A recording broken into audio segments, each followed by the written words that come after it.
ಮನುಷ್ಯನನ್ನ ಅಳಿಯುವಂತ ಮಾಪಕ ಯಾವುದು? ಚಾರಿತ್ರ್ಯವೇ ಮನುಷ್ಯನ ಅಳತೆಗೋಲು ಅಂತ ಹೇಳಿದೆ. ಎಷ್ಟು ಕಾಲ ಬದುಕಿದೀವಿ ಅಂತ ಹೇಳೋದು ಮುಖ್ಯ ಅಲ್ಲ, ಹೇಗ್ ಬದುಕಿದಾನೆ ಅಂತ ಹೇಳೋದು ಬಹಳ ಮುಖ್ಯ. ರಾಷ್ಟ್ರೀಯ ಚಾರಿತ್ರ್ಯ ಅಂದ್ರೆ ಒಂದು ರಾಷ್ಟ್ರವಾಗಿ ಬದುಕಬೇಕಾದ್ರೆ ಅಲ್ಲಿರುವಂತ ವ್ಯಕ್ತಿ ತಾನು ಹೇಗೆ ನಡ್ಕೊಳ್ಬೇಕು, ಅದೇ ರಾಷ್ಟ್ರೀಯ ಚಾರಿತ್ರ್ಯ. ಸಮಾಜದ ಕೆಲಸ ಮಾಡುವವನು, ಸಾಮಾಜಿಕ ಕೆಲಸ ಮಾಡುವವನು, ಅವನ ವೈಯಕ್ತಿಕ ಚಾರಿತ್ರ್ಯ ಕಟ್ಕೊಂಡು ನಮ್ಗೇನಾಗ್ಬೇಕು? ಸಮಾಜಕ್ಕೆ ಒಳ್ಳೇದು ಮಾಡ್ತಾ ಇದ್ದಾನಲ್ಲ. ಆದ್ರೆ ಗುರೂಜಿ ಅವರು ಹೇಳ್ತಾ ಇದ್ರು, ಈ ಧೋರಣೆ ಅತ್ಯಂತ ಕಳವಳಕಾರಿ, ಇದು ಅತ್ಯಂತ ಕಳವಳಕಾರಿ. ನಮ್ಮ ರಾಷ್ಟ್ರ ಪರಂಪರೆಯಲ್ಲಿ ವೈಯಕ್ತಿಕ ಶೀಲಕ್ಕೆ ನಾವು ಅಗ್ರಸ್ಥಾನವನ್ನು ಕೊಟ್ಟಿದ್ವಿ. ನಾವು ವ್ಯಕ್ತಿ ಸಮಾಜದ ಕೆಲಸ ಮಾಡುವಂತದ್ದು ಸಾಧನ ಕೂಡ ಅಷ್ಟೇ ಶುದ್ಧವಾಗಿರ್ಬೇಕು. ಸ್ವಾಮಿನಿಷ್ಠೆ ಅಂದ್ರೆ ಅರ್ಥ ಏನು? ತನಗೆ ಅನ್ನ ಹಾಕ್ತಿರೋವನಿಗೆ ಅವ್ನು ನಮ್ಮ ಶತ್ರುವೇ ಆಗಿರ್ಲಿ, ನಮ್ಮ ಧರ್ಮ ಸಂಸ್ಕೃತಿಗಳ ವಿರೋಧಿಯೇ ಆಗಿರ್ಲಿ, ಜೀವಮಾನ ಪೂರ್ತಿ ಪಾದ ಸೇವೆ ಮಾಡ್ಕೊಂಡು ಬಿದ್ದಿರುವಂತ ಶ್ವಾನ ನಿಷ್ಠೆ ಅಲ್ಲ ಸ್ವಾಮಿನಿಷ್ಠೆ ಅಂದ್ರೆ. ಸ್ವದೇಶ ಸ್ವಧರ್ಮಗಳ ರಕ್ಷಣೆ ಮಾಡುವವನಿಗೆ ಕೊಡುವಂತ ನಿಷ್ಠೆ ಅದು ಸ್ವಾಮಿನಿಷ್ಠೆ. ಅನೇಕರಿಗೆ ಅನ್ಸಿಬಿಟ್ಟಿದೆ ಭ್ರಷ್ಟಾಚಾರವನ್ನು ಎಲ್ಲರೂ ಒಪ್ಕೊಂಡು ಬಿಟ್ಟಾಗಿದ್ದೀವಿ. ಇನ್ನೇನು ಮಾಡಕ್ಕಾಗಲ್ಲ. Corrupt life that is correct life ಅಂತಲೂ ಹೇಳೋರು ಇದ್ದಾರೆ. ಯುದ್ಧ ಶಸ್ತ್ರಗಳನ್ನು ಕೊಂಡ್ಕೊಳ್ಬೇಕು, ಅಲ್ಲೂ ಭ್ರಷ್ಟಾಚಾರ.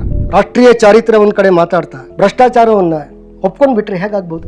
ಕಳೆದ ಶತಮಾನದಲ್ಲಿ ಭಾರತ ಕಂಡಂತ ಅಗ್ರಪಂಕ್ತಿಯ ರಾಷ್ಟ್ರ ನಾಯಕರಲ್ಲಿ ಪೂಜನೀಯ ಗುರೂಜಿಯವರು ಒಬ್ಬರು. ತಮ್ಮ 35ನೇ ವಯಸ್ಸಿನಲ್ಲೇ ರಾಷ್ಟ್ರೀಯ ಸ್ವಯಂ ಸೇವಕ ಸಂಘದ ದ್ವಿತೀಯ ಸರ್ಸಂಘ ಚಾಲಕರಾಗಿ ಹೊಣೆಯನ್ನು ಹೊತ್ತರು. ಸಂಘಟನೆಯ ಚುಕ್ಕಾಣಿ ಹಿಡಿದಿದ್ದ 33 ವರ್ಷಗಳಲ್ಲಿ 60ಕ್ಕೂ ಹೆಚ್ಚು ಬಾರಿ ದೇಶದ ಉದ್ದಗಲಕ್ಕೂ ಸಂಚಾರ ಮಾಡಿದವರು. ಕೇವಲ ಸ್ವಯಂ ಸೇವಕರನ್ನಷ್ಟೇ ಅಲ್ಲ, ರಾಷ್ಟ್ರಪತಿಗಳು, ಪ್ರಧಾನಮಂತ್ರಿಗಳಿಂದ ಹಿಡಿದು ಅಲ್ಲಿಂದ ಮೊದಲುಗೊಂಡು ಗುಡ್ಡಗಾಡು ಪ್ರದೇಶದಲ್ಲಿ ಇರುವಂತಹ ವನವಾಸಿಗಳವರೆಗೆ ನಮ್ಮ ಸಮಾಜ ಜೀವನದ ಎಲ್ಲ ವರ್ಗಗಳ ಜೊತೆ ಸಂವಾದವನ್ನು ನಡೆಸಿದವರು. ಅದರಿಂದಾಗಿ ಒಂದು ರಾಷ್ಟ್ರ ಜೀವನದ ನಾಡಿಮಿಡಿತವನ್ನು ಸ್ಪಷ್ಟವಾಗಿ ಅರ್ಥ ಮಾಡ್ಕೊಂಡಿದ್ದ. ಅವರದೊಂದು ನಿರ್ಮಲ ಚಾರಿತ್ರ್ಯ, ಪ್ರಕಾಂಡ ಪಾಂಡಿತ್ಯ, ಭಾರತೀಯ ವಾಂಗ್ಮಯದ ಬಗ್ಗೆ ಅವರಿಗಿದ್ದಂತ ಆಳವಾದ ಅಧ್ಯಯನ, ಒಂದು ಸೂಕ್ಷ್ಮ ಅವಲೋಕನದ ದೃಷ್ಟಿ, ಆಧುನಿಕತೆ ಮತ್ತು ಪರಂಪರೆ ಇದರ ನಡುವಿನ ಒಂದು ಸಮನ್ವಯದ ದೃಷ್ಟಿ, ಒಂದು ಪ್ರಖರವಾದಂತಹ ರಾಷ್ಟ್ರನಿಷ್ಠೆ, ಅಸಾಧಾರಣ ಒಂದು ಸಂಘಟನಾ ಕೌಶಲ್ಯ, ಇವೆಲ್ಲ ಮೇಳೈಸಿದಂತ ವ್ಯಕ್ತಿತ್ವ ಪೂಜನೀಯ ಗುರೂಜಿಯವರು. ಗುರೂಜಿಯವರನ್ನು ನಾನು ನನ್ನ ಜೀವನದಲ್ಲಿ ಕೇವಲ ಒಂದೇ ಬಾರಿ ನೋಡಿರುವಂಥದ್ದು, ಬಹಳ ಸಣ್ಣ ವಯಸ್ಸಲ್ಲಿ ನಾನು ನೋಡಿರೋದು. 1969ರಲ್ಲಿ ಉಡುಪಿನಲ್ಲಿ ವಿಶ್ವ ಹಿಂದೂ ಪರಿಷತ್ನ ಸಮ್ಮೇಳನ ಆದಾಗ ನಾನು 3ನೇ ಕ್ಲಾಸಲ್ಲಿ ಓದ್ತಿದ್ದೆ. ನನ್ನ ಅಜ್ಜನ ಜೊತೆಯಲ್ಲಿ ಆ ಕಾರ್ಯಕ್ರಮಕ್ಕೆ ನಾನು ಹೋಗಿದ್ದೆ. ನನಗಷ್ಟೇ ನೆನಪು ನನಗೆ. ಹೀಗೆ ಗುರೂಜಿಯವರು ಈ 33 ವರ್ಷದಲ್ಲಿ ದೇಶದ ಉದ್ದಗಲಕ್ಕೂ ಸಂಚಾರ ಮಾಡ್ತಾ ಅದೆಷ್ಟು ಭಾಷಣಗಳು, ಉಪನ್ಯಾಸಗಳು, ಬೈಠಕ್ಗಳನ್ನು ತಗೊಂಡಿದ್ದಾರೆ ದೇವರೇ ಬಲ್ಲ. ಆ ವಿಷಯಗಳಲ್ಲಿ ಒಂದನ್ನ ನಾನು ಇವತ್ತು ನಿಮ್ಮ ಮುಂದೆ ಇಡುವಂತ ಪ್ರಯತ್ನ ಮಾಡ್ತಾ ಇದ್ದೀನಿ. 1947ನೇ ಇಸ್ವಿನಲ್ಲಿ ಭಾರತಕ್ಕೆ ಸ್ವಾತಂತ್ರ್ಯ ಬರೋದಕ್ಕೆ 2 ತಿಂಗಳ ಮುಂಚೆ ಅವತ್ತಿನ ಮದ್ರಾಸ್, ಇವತ್ತಿನ ಚೆನ್ನೈ, ಅಲ್ಲಿ ನಡೆದಂತ RSS ಕಾರ್ಯಕರ್ತರ ತರಬೇತಿ ಶಿಬಿರ ಸಂಘ ಶಿಕ್ಷಾ ವರ್ಗದಲ್ಲಿ ಗುರೂಜಿ ಅವರು ಇಂಗ್ಲಿಷ್ ನಲ್ಲಿ ಒಂದು ವಿಷಯದ ಮೇಲೆ ಮಾತನಾಡಿದರು. ರಾಷ್ಟ್ರೀಯ ಚಾರಿತ್ರ್ಯ ಮತ್ತು ವ್ಯಕ್ತಿಗತ ಚಾರಿತ್ರ್ಯ ಎನ್ನುವಂಥದ್ದು ಅವತ್ತಿನ ವಿಷಯವಾಗಿತ್ತು. ವ್ಯಕ್ತಿಗತ ಚಾರಿತ್ರ್ಯ ಇದು ನಮ್ಗೆ ಸುಲಭವಾಗಿ ಅರ್ಥವಾಗುವಂಥದ್ದು. ಇದನ್ನು ತುಂಬಾ ಸಲ ಕೇಳಿದೀವಿ ನಾವು. ಈ ಪದವನ್ನು ನಮ್ಗೇನಿದು ಹೊಸ್ತಲ್ಲ. ನಮ್ಮ ಪರಂಪರೆಯಲ್ಲಿ ಚಾರಿತ್ರ್ಯಕ್ಕೆ ತುಂಬಾ ಮಹತ್ವದ ಸ್ಥಾನವನ್ನು ಕೊಟ್ಟಿದ್ದೀವಿ ನಾವು. ಆಚಾರ ಪ್ರಥಮೋ ಧರ್ಮ ಅಂತ ಹೇಳಿದ್ವಿ ನಾವು. ಈ ಸಂಸ್ಕಾರವನ್ನು ಕೊಡುವಂತ, ನಮ್ಮಲ್ಲಿ ಚಾರಿತ್ರ್ಯವನ್ನು ನಮ್ಮಲ್ಲಿ ರೂಢಿಸುವಂತ ಆಚಾರ್ಯ ದೇವೋಭವ ಅಂತ ಹೇಳಿದ್ವಿ ನಾವು. ಶೀಲಂ ಸರ್ವತ್ರ ವೈಧನಂ ಇದನ್ನು ಹೇಳಿದ್ವಿ ನಾವು. ಅಂದ್ರೆ ಒಳ್ಳೊಳ್ಳೆ ಸದ್ಗುಣಗಳನ್ನ ಜೀವನದಲ್ಲೇ ಅಳವಡಿಸಿಕೊಡ್ಬೇಕು. ಸತ್ಯಸಂಧತೆ, ಪರೋಪಕಾರ, ಕ್ಷಮೆ, ಕೃತಜ್ಞತೆ, ದಯೆ, ಇದನ್ನು ರೂಢಿಸೋದಕ್ಕೆ ನಾವು ಸಂಸ್ಕಾರ ಅಂತ ಕರಿತೀವಿ ನಾವು. ಸೊ ನಮ್ಮ ದೇಶದಲ್ಲಿ ಗುರುಕುಲಗಳು ಈ ಚಾರಿತ್ರ್ಯವನ್ನು ರೂಪಿಸುವಂತ ಕೆಲಸವನ್ನು ಮಾಡ್ತಾ ಇದ್ವಿ. ನಮ್ಮ ದೇಶಕ್ಕೆ ಬಂದಂತ ಪಾಶ್ಚಾತ್ಯ ಯಾತ್ರಿಕರೆಲ್ಲರೂ ಕೂಡ ಇಲ್ಲಿಯ ಸಮಾಜ ಜೀವನದ ಚಾರಿತ್ರ್ಯ ಸ್ತರವನ್ನು ಮೆಚ್ಚಿ ಹಾಡಿ ಹೋಗಲಿದ್ದಾರೆ. ಇವೆಲ್ಲ ನಮ್ಗೆ ಗೊತ್ತಿರುವಂತದ್ದೇ. ನಮ್ಮ ಅನೇಕ ಪೌರಾಣಿಕ ದೃಷ್ಟಾಂತಗಳಲ್ಲಿ, ಇತಿಹಾಸದ ಕೆಲವು ಪ್ರಸಂಗಗಳಲ್ಲಿ ಕೂಡ ಚಾರಿತ್ರ್ಯದ ಮಹತ್ವವನ್ನು ಬಿಂಬಿಸುವಂತದ್ದನ್ನು ನಾವು ನೋಡಿದ್ವಿ, ನಾವು ಕೇಳಿದ್ವಿ ನಾವು. ಒಮ್ಮೆ ಜನಕನ ಆಸ್ಥಾನಕ್ಕೆ ಕಹೋಡ ಮುನಿಯ ಮಗ ಅಷ್ಟಾವಕ್ರ ಬಂದ. ಮೊದಲನೇ ಬಾರಿ ಬಂದಿದ್ದ. ಆಸ್ಥಾನದ ಜನಕವನು ಯಾರಂತ ಗೊತ್ತಿರಲಿಲ್ಲ. ಅಷ್ಟಾವಕ್ರ ಹೆಸರಿಗೆ ತಕ್ಕಂತೆ ಶರೀರ ವಕ್ರ, ಬೆನ್ನು ಗೂನು, ಕುರೂಪಿ. ಆಸ್ಥಾನದ ಪಂಡಿತರು ನೋಡಿದ್ರು, ನಕ್ಕರು, ಗೇಲಿ ಮಾಡಿದ್ರು. ಶಾಂತವಾಗಿ ಅಷ್ಟಾವಕ್ರ ಜನಕನನ್ನು ಕೇಳ್ತಾನೆ, ಅಯ್ಯ ಮಹಾರಾಜ, ನಿನ್ನ ಆಸ್ಥಾನದಲ್ಲಿ ಪಂಡಿತರು, ವಿದ್ವಾಂಸರು, ಜ್ಞಾನಿಗಳು ಇದ್ದಾರಂತ ನಾನು ತಿಳ್ಕೊಂಡಿದ್ದೆ. ನಾನು ಇಲ್ಲಿ ನೋಡಿದ್ರೆ ಚಮ್ಮಾರರು, ಕಟುಕರೆಲ್ಲ ಇದ್ದಾರಲ್ಲ. ಪಂಡಿತರು ಕುಪಿತರಾದ್ರು, ಸಿಟ್ಟಿಗೆದ್ರು, ಕೆಂಡಾಮಂಡಲ ಆದ್ರು. ಆಗ ಜನಕ ಅಷ್ಟಾವಕ್ರ ನೋಡ್ತಾನೆ. ಅಷ್ಟಾವಕ್ರ ಅಷ್ಟೇ ಶಾಂತವಾಗಿ ಹೇಳ್ತಾನೆ, ಇನ್ನೇನು ಮನುಷ್ಯನನ್ನ ಚರ್ಮದಿಂದ ಅಳಿಯೋನು ಚಮ್ಮಾರ, ಮಾಂಸದಿಂದ ಅಳಿಯೋನು ಕಟುಕ. ಆಗ ಅಲ್ಲಿದ್ದ ಪಂಡಿತರಿಗೆ ಜ್ಞಾನೋದಯ ಆಯಿತು. ಇವನು ಯಾರಂತ ಹೇಳಿದ ಆಮೇಲೆ ಗೊತ್ತಾದಾಗ ಎಲ್ಲರೂ ನತಮಸ್ತಕರಾದ್ರು, ಕ್ಷಮೆ ಕೇಳಿದ್ರು ಅಂತ ಘಟನೆ ಕೇಳಿದ್ದೆ. ಈ ಘಟನೆಯಿಂದ ಏನು ವೇದ್ಯವಾಗುತ್ತೆ? ಮನುಷ್ಯನನ್ನು ಯಾವುದರಿಂದ ಅಳಿಬೇಕು? ರೂಪದಿಂದಲೋ, ಮೈಕಟ್ಟಿನ್ಲೋ, ಗಾತ್ರದಿಂದಲೋ, ಕುಲದಿಂದಲೋ, ಅಧಿಕಾರ ಅಂತಸ್ತಿನ್ಲೋ, ಜಾತಿಯಿಂದಲೋ, ಹಣದಿಂದಲೋ, ಕೀರ್ತಿಯಿಂದಲೋ, ಪ್ರತಿಷ್ಠೆಯಿಂದಲೋ ಯಾವುದರಿಂದ ಅಳಿಬೇಕು? ಮನುಷ್ಯನನ್ನ ಅಳಿಯುವಂತ ಮಾಪಕ ಯಾವುದು? ನಮ್ಮ ಸಂಸ್ಕೃತಿ ಶತಶತಮಾನಗಳಿಂದಲೋ ಸಹಸ್ರಮಾನಗಳಿಂದ ಹೇಳ್ಕೊಂಡು ಬಂದಿದೆ, ಚಾರಿತ್ರ್ಯವೇ ಮನುಷ್ಯನ ಅಳತೆಗೋಲು ಅಂತ ಹೇಳಿದೆ. ಎಷ್ಟು ಕಾಲ ಬದುಕಿದೀವಿ ಅಂತ ಹೇಳೋದು ಮುಖ್ಯ ಅಲ್ಲ, ಹೇಗ್ ಬದುಕಿದಾನೆ ಅಂತ ಹೇಳೋದು ಬಹಳ ಮುಖ್ಯ. ಮುಂಚಿನ ನಮ್ಮಲ್ಲಿ ಅದನ್ನ ಹೇಳ್ಕೊಂಡು ಬಂದ್ರು. ಹೀಗೆ ವೈಯಕ್ತಿಕ ಚಾರಿತ್ರ್ಯ ಅಂದಾಗ ಬಹಳ ಸುಲಭವಾಗಿ ನಮ್ಗೆ ಅರ್ಥ ಆಗುತ್ತೆ. 1947 ಇಸ್ವಿನಲ್ಲಿ ಗುರುಜಿಯವರು ಮಾಡಿದಂತ ಬೌದ್ಧಿಕ್ನಲ್ಲಿ ಅವ್ರು ಹೇಳಿದ್ರು ಚಾರಿತ್ರ್ಯಕ್ಕೆ 2 ಮುಖ ಇದೆ ಅಂತ ಹೇಳಿದ್ರು. ಮೊದಲನೇದು ವೈಯಕ್ತಿಕ ಚಾರಿತ್ರ್ಯ, ಎರಡನೇ ಪದ ಅವರು ಬಳಸಿರುವಂತದ್ದು ರಾಷ್ಟ್ರೀಯ ಚಾರಿತ್ರ್ಯ ಅಂತ ಹೇಳುವುದು. ರಾಷ್ಟ್ರೀಯ ಚಾರಿತ್ರ್ಯ ಅಂದ್ರೆ ಏನು? ವೈಯಕ್ತಿಕ ಚಾರಿತ್ರ್ಯ ಗೊತ್ತಾಗುತ್ತೆ. ರಾಷ್ಟ್ರೀಯ ಚಾರಿತ್ರ್ಯ ಈ ಪದ ಎಲ್ಲೂ ಕೂಡ ನಮ್ಮ ಪ್ರಾಚೀನ ಸಾಹಿತ್ಯದಲ್ಲಿ ಉಲ್ಲೇಖ ಇಲ್ಲ. ಸಾಮಾನ್ಯವಾಗಿ ಮಾತೃಭೂಮಿ ಬಗ್ಗೆ ಭಕ್ತಿ ಇದನ್ನು ಉಲ್ಲೇಖ ಮಾಡುವಂತ ಅನೇಕ ಉಲ್ಲೇಖಗಳು ನಮ್ಮ ಪ್ರಾಚೀನ ಸಾಹಿತ್ಯದಲ್ಲಿ ಸಿಗ್ತವೆ. ಆದ್ರೆ ರಾಷ್ಟ್ರೀಯ ಚಾರಿತ್ರ್ಯ ಅಂತ ಹೇಳುವಂತ ಪದ ಅದು ಎಲ್ಲೂ ಉಲ್ಲೇಖ ಇಲ್ಲ. ಏನ್ ರಾಷ್ಟ್ರೀಯ ಚಾರಿತ್ರ್ಯ ಅಂತ ಹೇಳಿದ್ರೆ ಗುರೂಜಿಯವರದಲ್ಲಿ ಸ್ಪಷ್ಟ ಮಾಡ್ತಾರೆ. ರಾಷ್ಟ್ರೀಯ ಚಾರಿತ್ರ್ಯ ಅಂದ್ರೆ ಒಂದು ರಾಷ್ಟ್ರವಾಗಿ ಬದುಕಬೇಕಾದ್ರೆ ಅಲ್ಲಿರುವಂತ ವ್ಯಕ್ತಿ ತಾನು ಹೇಗೆ ನಡ್ಕೊಳ್ಬೇಕು, ಅದೇ ರಾಷ್ಟ್ರೀಯ ಚಾರಿತ್ರ್ಯ. ಆದ್ರೆ ಅದಕ್ಕೆ ಮುಂಚೆ ಅವರು ವೈಯಕ್ತಿಕ ಚಾರಿತ್ರ್ಯದ ಮಹತ್ವವನ್ನು ಕೂಡ ಸ್ಪಷ್ಟವಾಗಿ ಹೇಳ್ತಾರೆ. ಸಾಮಾಜಿಕ ಕೆಲಸ ಮಾಡುವಂತ ಕಾರ್ಯಕರ್ತ ಅವನ ವೈಯಕ್ತಿಕ ಚಾರಿತ್ರ್ಯ ಶುದ್ಧವಾಗಿರ್ಬೇಕು. 2 ಮುಖಗಳಲ್ಲಿ ರಾಷ್ಟ್ರೀಯ ಚಾರಿತ್ರ್ಯ ಮತ್ತು ವೈಯಕ್ತಿಕ ಚಾರಿತ್ರ್ಯ 2 ಮುಖಗಳಲ್ಲಿ ಅವನು ನಿಷ್ಕಳಂಕನಾಗಿರ್ಬೇಕು, ಪರಿಶುದ್ಧನಾಗಿರ್ಬೇಕು. ಇದನ್ನು ಗುರೂಜಿ ಅವರು ಹೇಳ್ತಾರೆ. ಸಾಮಾನ್ಯವಾಗಿ ಇವತ್ತೊಂದು ವಿಚಿತ್ರವಾದಂತ ವಾದವನ್ನು ನಾವು ಕೇಳ್ತೀವಿ. ನಾವು ಸಮಾಜದ ಕೆಲಸ ಮಾಡುವವನು, ಸಾಮಾಜಿಕ ಕೆಲಸ ಮಾಡುವವನು ಅವನ ವೈಯಕ್ತಿಕ ಚಾರಿತ್ರ್ಯ ಕಟ್ಕೊಂಡು ನಮ್ಗೇನಾಗ್ಬೇಕು? ಸಮಾಜಕ್ಕೆ ಒಳ್ಳೇದು ಮಾಡ್ತಾ ಇದ್ದಾನಲ್ಲ, ಅವನಲ್ಲಿ ಕೆಲವು ಕೆಟ್ಟ ಚಾಳಿಗಳು ಇರಬಹುದು. ಆದ್ರೆ ಸಮಾಜಕ್ಕೆ ಇಷ್ಟು ಒಳ್ಳೆ ಕೆಲಸ ಮಾಡ್ತಿರುವಾಗ ಅದನ್ನೆಲ್ಲ ನಾವು ನೋಡ್ಬೇಕಾ? ಅವನ ವೈಯಕ್ತಿಕ ಜೀವನದಲ್ಲಿ ನಾವೇ ಕೈ ಹಾಕ್ಬೇಕು, ನಮ್ಗೆ ಯಾಕೆ ಉಸಾ ಬರೆಯೋದು? ಆದ್ರೆ ಗುರೂಜಿ ಅವರು ಹೇಳ್ತಾ ಇದ್ರು, ಈ ಧೋರಣೆ ಅತ್ಯಂತ ಕಳವಳಕಾರಿ. ಇದು ಅತ್ಯಂತ ಕಳವಳಕಾರಿ. ನಮ್ಮ ರಾಷ್ಟ್ರ ಪರಂಪರೆಯಲ್ಲಿ ವೈಯಕ್ತಿಕ ಶೀಲಕ್ಕೆ ನಾವು ಅಗ್ರಸ್ಥಾನವನ್ನು ಕೊಟ್ಟಿದ್ವಿ. ನಾವು ವ್ಯಕ್ತಿ ಸಮಾಜದ ಕೆಲಸ ಮಾಡುವಂತದ್ದು ಸಾಧನ ಕೂಡ ಅಷ್ಟೇ ಶುದ್ಧವಾಗಿರ್ಬೇಕು. ಶುದ್ಧವಾದ ನೀರನ್ನು ಕುಡಿಬೇಕಾದ್ರೆ ಲೋಟ ಬೇಕು, ಲೋಟ ಕೂಡ ಅಷ್ಟೇ ಶುದ್ಧವಾಗಿರ್ಬೇಕು. ಲೋಟಕ್ಕೆ ಹೊಲಸಂಟಿಕೊಂಡಿದ್ದಲ್ಲಿ ಅಥವಾ ಲೋಟ ಕೊಳೆಯಾಗಿದ್ದಲ್ಲಿ ಕ್ರಿಮಿಕೀಟಗಳು ಒಳಗೆ ಸೇರುತ್ತೆ. ಅದಕ್ಕೆ ನಮ್ಮ ಪರಂಪರೆಯಲ್ಲಿ ನಾವು ನೋಡ್ತೀವಿ, ನಾವು ಯಾರು ಹೆಣ್ಣು ಹೊನ್ನು ಹೆಂಡ ಈ ವ್ಯಸನಗಳಿಗೆ ತುತ್ತಾದವನನ್ನು ಎಂದೂ ನಾವು ಮಹಾತ್ಮರಂತ ನಾವು ಪರಿಗಣಿಸಿಲ್ಲ. ನಾವು ಅಂತವರನ್ನು ಗೌರವಿಸಿಲ್ಲ. ನಾವು ಪ್ರಾಚೀನ ಕಾಲದ ದ್ರಷ್ಟಾರಿಂದ ಹಿಡಿದು ಆಧುನಿಕ ಕಾಲದ ಮಹಾಪುರುಷರವರೆಗೆ ಯಾರನ್ನೆಲ್ಲ ನಾವು ಕೂಡ ನಮ್ಮ ಸಂಸ್ಕೃತಿಯ ಧ್ವಜಧಾರಿಗಳು, flag barriers of our culture ಅಂತ ನಾವು ಗೌರವಿಸಿದ್ದೀವೋ ಅವರೆಲ್ಲರೂ ಕೂಡ ಶುದ್ಧಶೀಲರಾಗಿದ್ದರು, ಚಾರಿತ್ರ್ಯವಂತರಾಗಿದ್ದರು. ಇದನ್ನ ನಾವು ನೆನಪಿಟ್ಕೊಳ್ಬೇಕು. ಗುರೂಜಿ ಯಾವತ್ತೂ ಕೂಡ ಈ ಮಾತನ್ನು ಹೇಳ್ತಾ ಇದ್ರು. ಅದಕ್ಕೆ ಅವ್ರು ಹೇಳ್ತಾ ಇದ್ರು, ಸಾಮಾಜಿಕ ಕೆಲಸ ಮಾಡುವಂತ ಕಾರ್ಯಕರ್ತ ತನ್ನ ವೈಯಕ್ತಿಕ ಚಾರಿತ್ರ್ಯವನ್ನ ಕಾಪಾಡಿಕೊಳ್ಳಿಕ್ಕೆ ಸದಾ ಪ್ರಯತ್ನಶೀಲನಾಗಿರ್ಬೇಕು. ಯಾಕಂದ್ರೆ ಬಿಳಿ ಬಟ್ಟೆನಲ್ಲಿ ಒಂದು ಸಣ್ಣ ಕಪ್ಪು ಚುಕ್ಕೆ ಅದು ಎದ್ದು ಕಾಣಿಸ್ತದೆ. ಹಾಗೆ ಸಾಮಾಜಿಕ ಕಾರ್ಯಕರ್ತ ಅವನ ನಡವಳಿಕೆಯಲ್ಲಿ ಸಣ್ಣ ಪುಟ್ಟ ದೋಷಗಳಿದ್ರು ಸಮಾಜ ಅದನ್ನು ಎತ್ತಿ ಆಡುತ್ತೆ. ಗುರೂಜಿ ಅವರು ಇದನ್ನು ಆಗಾಗ್ಗೆ ತಮ್ಮ ಅನೇಕ ಬೌದ್ಧಿಕಗಳಲ್ಲಿ ಇದನ್ನು ಉಲ್ಲೇಖ ಮಾಡಿದ್ದಾರೆ. ಅವತ್ತಿನ ಬೌದ್ಧಿಕನಲ್ಲಿ ಕೂಡ ಅವರದನ್ನು ಉಲ್ಲೇಖ ಮಾಡಿದ್ದಾರೆ. ಅದನ್ನು ಹೇಳ್ತಾ ಅವರು ಒಂದು ಜೈಮಿನಿ ಮುನಿಯ ಒಂದು ಕಥೆಯನ್ನು ಹೇಳಿದರು. ಅವರು ಒಂದು ಪ್ರಸಂಗವನ್ನು ಹೇಳಿದರು.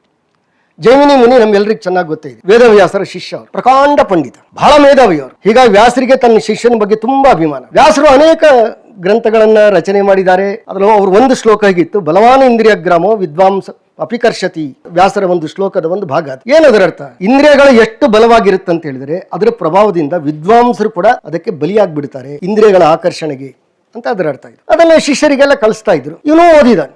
ಜೈಮಿನಿ ಮುನಿ ಕೂಡ ಅದನ್ನು ಓದಿದ್ರು, ಶಿಷ್ಯರು ಓದಿದ್ರು. ಅವರಿಗೆ ತನ್ನ ಬ್ರಹ್ಮಚರ್ಯದ ಮೇಲೆ, ತನ್ನ ಸಂಯಮ ಶಕ್ತಿ ಮೇಲೆ ಅಪಾರ ನಂಬಿಕೆ, ಅಷ್ಟು ಮಾತ್ರ ಅಹಂಕಾರನೂ ಇತ್ತು ಅವನಿಗೆ. ಅವ್ನು ಹೇಳ್ದ, ಇದು ಹೇಗೆ ಸಾಧ್ಯ ಇದೆ? ಇಂದ್ರಿಯಗಳು ಎಷ್ಟು ಬಲವಾಗಿರುತ್ತಂದ್ರೆ ವಿದ್ವಾಂಸರನ್ನ ಅದು ವಿಚಲಿತರನ್ನಾಗಿ ಮಾಡುತ್ತೆ ಅಂತ ವ್ಯಾಸರು ಹೇಳಿದಾರಲ್ಲ, ಈ ಶ್ಲೋಕ ಸರಿ ಇಲ್ಲ, ಇದು ಎಲ್ಲರ ಮಟ್ಟಿಗೆ ಸರಿಯಲ್ಲ ಅಂತ ಅವರು ತಾವೇ ಆ ಶ್ಲೋಕವನ್ನು ವ್ಯತ್ಯಾಸ ಮಾಡ್ಕೊಂಡು ಬಲವಾನ್ ಇಂದ್ರಿಯ ಗ್ರಾಮೋ ವಿದ್ವಾಂಸಂ ನಾಪಕರ್ಷತಿ ಅಂತ ಬರುತ್ತೆ. ಇಂದ್ರಿಯಗಳು ಎಷ್ಟೇ ಬಲವಾಗಿದ್ರು ಕೂಡ ವಿದ್ವಾಂಸ ಅದಕ್ಕೆ ಬಲಿ ಬೀಳುವುದಿಲ್ಲ ಅಂತ ಅವರು ಬದಲು ಮಾಡಿಕೊಂಡ್ರು. ಅವರು ಅದನ್ನು ಹಾಗೆ ಅಭ್ಯಾಸ ಮಾಡ್ತಾ ಇದ್ರು. ವ್ಯಾಸರು ಒಮ್ಮೆ ಅದನ್ನು ನೋಡಿದ್ರು, ಅವ್ರಿಗೆ ಗೊತ್ತಾಯ್ತು ಇವನು ಬದಲಾವಣೆ ಮಾಡ್ಕೊಂಡಿದ್ದಾನೆ ಅಂತ. ವ್ಯಾಸರು ಏನು ಮಾತಾಡ್ಲಿಲ್ಲ, ಅವ್ರ ಹತ್ರ ಏನು ಮಾತಾಡ್ಲಿಲ್ಲ, ಅವ್ರು ಅದನ್ನು ಹಾಗೆ ಅಭ್ಯಾಸ ಮಾಡ್ಕೊಂಡು. ಒಂದು ದಿನ ಮಳೆಗಾಲದ ಸಮಯ, ಆಶ್ರಮದ ಒಳಗೆ ಕೂತ್ಕೊಂಡು ಜೈಮಿನಿ ಅವ್ರ ಅಧ್ಯಯನ ಮಾಡ್ತಾ ಇದ್ದಾರೆ.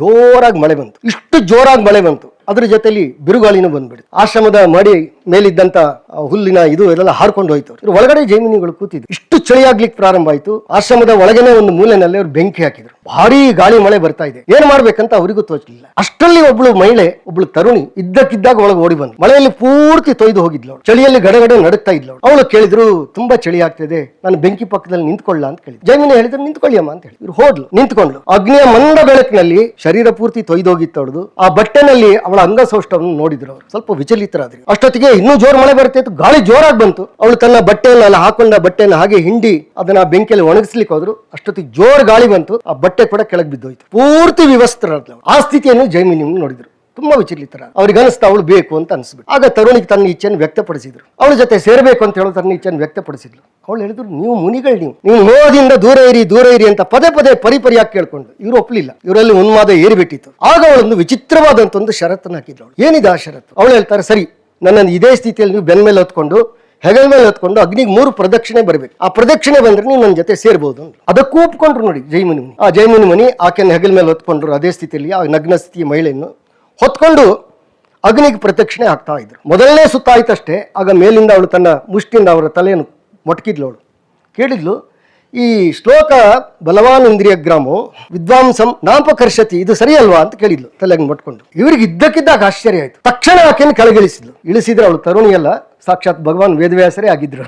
ಅವ್ರಿಗೆ ಅನ್ಸಬಿಡ್ತು, ನಾನು ಅದನ್ನು ತಿದ್ದಿದ್ದೆ, ನಾನು ತನ್ನ ಸಂಯಮ ಶಕ್ತಿ ಮೇಲೆ ಅವರಿಗೆ ಅಪಾರವಾದಂತ ಅಹಂಕಾರನೇ ಇತ್ತು ಅವರಿಗೆ. ಆದ್ರೆ ಗೊತ್ತಾಯ್ತು ಅವ್ರಿಗೆ ಎಂತವ್ರು ಇಂದ್ರಿಯದ ಶಕ್ತಿ ಎಷ್ಟಂತ ಗೊತ್ತಾಯ್ತು. ವ್ಯಾಸರೇ ನಿಂತಿದ್ದಾರೆ, ತನ್ನ ಪೂರ್ತಿ ಅದಕ್ಕೆ ಶರಣಾದ್ರು, ಬಿಕ್ಕಿ ಹತ್ರು. ವ್ಯಾಸರು ಹೇಳಿದ್ರು, ನೋಡಪ್ಪ ಅದನ್ನೆಲ್ಲ ಆ ರೀತಿ ಬದಲಾವಣೆ ಮಾಡ್ಲಿಕ್ಕೆ ಹೋಗ್ಬೇಡ ಅಂತ ಹೇಳಿದ್ರು.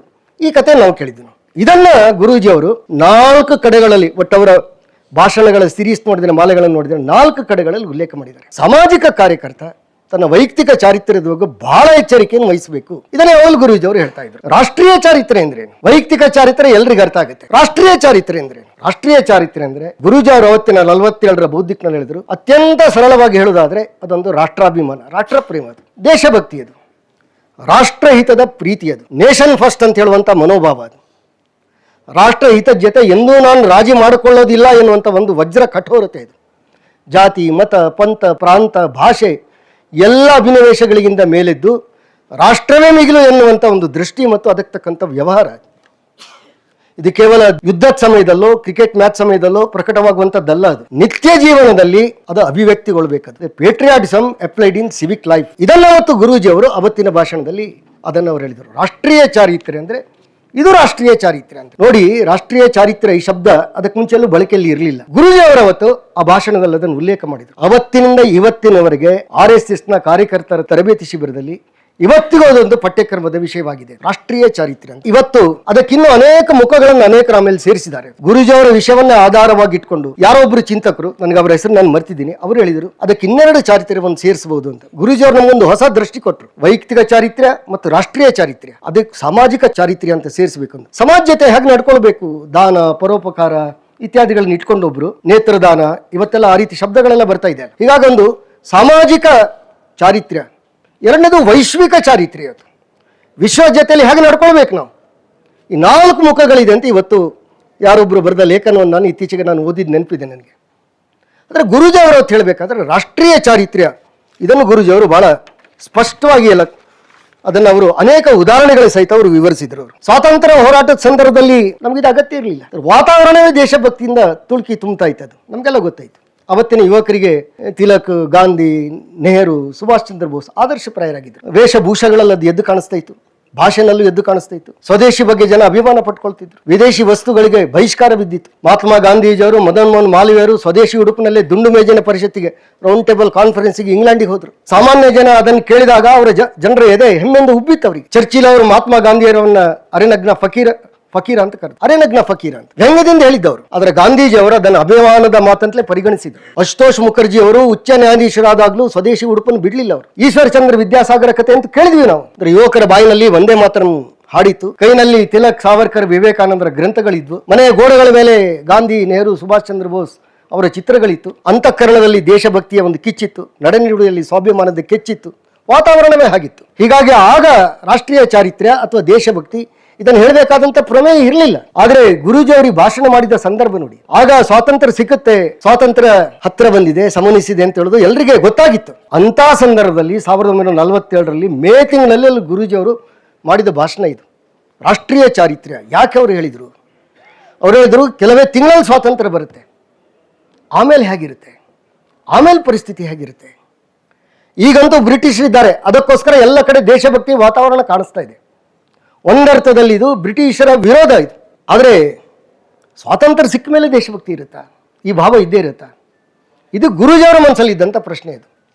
ಅದಕ್ಕೆ ರಾಷ್ಟ್ರೀಯ ಚಾರಿತ್ರ್ಯವನ್ನು ನಮ್ಮ ಶಾಲೆಗಳ ಮುಖಾಂತರ, ನಮ್ಮ ಶಿಕ್ಷಣದ ಮುಖಾಂತರ ನಮ್ಮ ಮುಂದಿನ ಪೀಳಿಗೆ ಕೊಡಬೇಕು. ಆ ಬೌದ್ಧಿಕ್ನಲ್ಲಿ ಗುರೂಜಿಯವರು ಇದನ್ನು ಸ್ಪಷ್ಟವಾಗಿ ಪ್ರತಿಪಾದಿಸಿದರು. ಅವ್ರು ಹೇಳ್ತಾ ಇದ್ರು, ಭಾರತದ ಇತಿಹಾಸವನ್ನು ಓದ್ತಾ ಹೋದರೆ ಎಷ್ಟು ಆ ರೀತಿಯ ಘಟನೆಗಳನ್ನು ನೋಡ್ತೀವಿ ನಾವು. ಉದಾಹರಣೆಗೆ 7ನೇ ಶತಮಾನದಲ್ಲಿ ಸಿಂಧ್ ಮೇಲೆ ರಾಜ ದಾಯಿರಲ್ಲಿ ಆಳ್ತಾ ಇದ್ದಾಗ ಮೊಹಮ್ಮದ್ ಬಿನ್ ಕಾಸಿಂ ದಾಳಿ ಮಾಡಿದಾಗ ಅವನು ಸೋಲಿಕ್ಕೆ ಮುಖ್ಯ ಕಾರಣ ಯಾವುದು? ಅವನ ಸೇನಾಧಿಪತಿಯಲ್ಲಿ ಲಂಚ ತಗೊಂಡ, ಸೋಲ್ಬೇಕಾದಂಥ ಪ್ರಸಂಗ ಬಂತು. ಇನ್ನು ಗೋರಿ ಮೊಹಮ್ಮದ್ ಭಾರತಕ್ಕೆ ಬಂದಲ್ಲ, ಅವನಿಗೆ ನಮ್ಮ ದೇಶದ ಮೇಲೆ ವಿದೇಶಿ ರಾಜನಿಗೆ ಆಕ್ರಮಣ ಮಾಡಲಿಕ್ಕೆ ಆಹ್ವಾನ ಕೊಟ್ಟವನು ಯಾರು? ಪೃಥ್ವಿರಾಜನ ಮಾವ ಜಯಚಂದ್ರನೇ ಆಹ್ವಾನ ಕೊಟ್ಟವನು. ಚರಿತ್ರೆಯಲ್ಲಿ ಎಷ್ಟು ಪ್ರಸಂಗಗಳನ್ನು ನೋಡ್ತೀವಿ ನಾವು. ಸಿಖ್ಖರ ಮೇಲೆ ಬ್ರಿಟಿಷರು ದಾಳಿ ಮಾಡ್ತಿದ್ದಾಗ ಸಿಖ್ಖರ ಸೇನಾಧಿಪತಿ ಗುಲಾಬ್ ಸಿಂಗ್ ಮೌನವಾಗಿ ಕೂತಿದ್ದ. ಯಾಕಂದ್ರೆ ಬ್ರಿಟಿಷರನ್ನು ಕೊಂಡ್ಕೊಂಡು ಬಿಟ್ಟಿದ್ರು, ಮೌನವಾಗಿ ಕೂತಿದ್ದ. ಇಂಥ ಎಷ್ಟು ಪ್ರಸಂಗಗಳನ್ನು ನೋಡ್ತೀವಿ ನಾವು. ಅಕ್ಬರ್ನ ಸೇನಾಧಿಪತಿಯಾಗಿದ್ದ ಮಾನ್ಸಿಂಹ ತನ್ನ ಸ್ವಂತ ವಂಶಸ್ಥ ರಾಣಾ ಪ್ರತಾಪ್ ಮೇಲೆ ದಂಡೆತ್ತಿ ಹೋದ. ಮಿರ್ಜಾ ರಾಜ ಜಯಸಿಂಹ ಶಿವಾಜಿ ಮೇಲೆ ದಂಡೆತ್ತಿ ಹೋದ.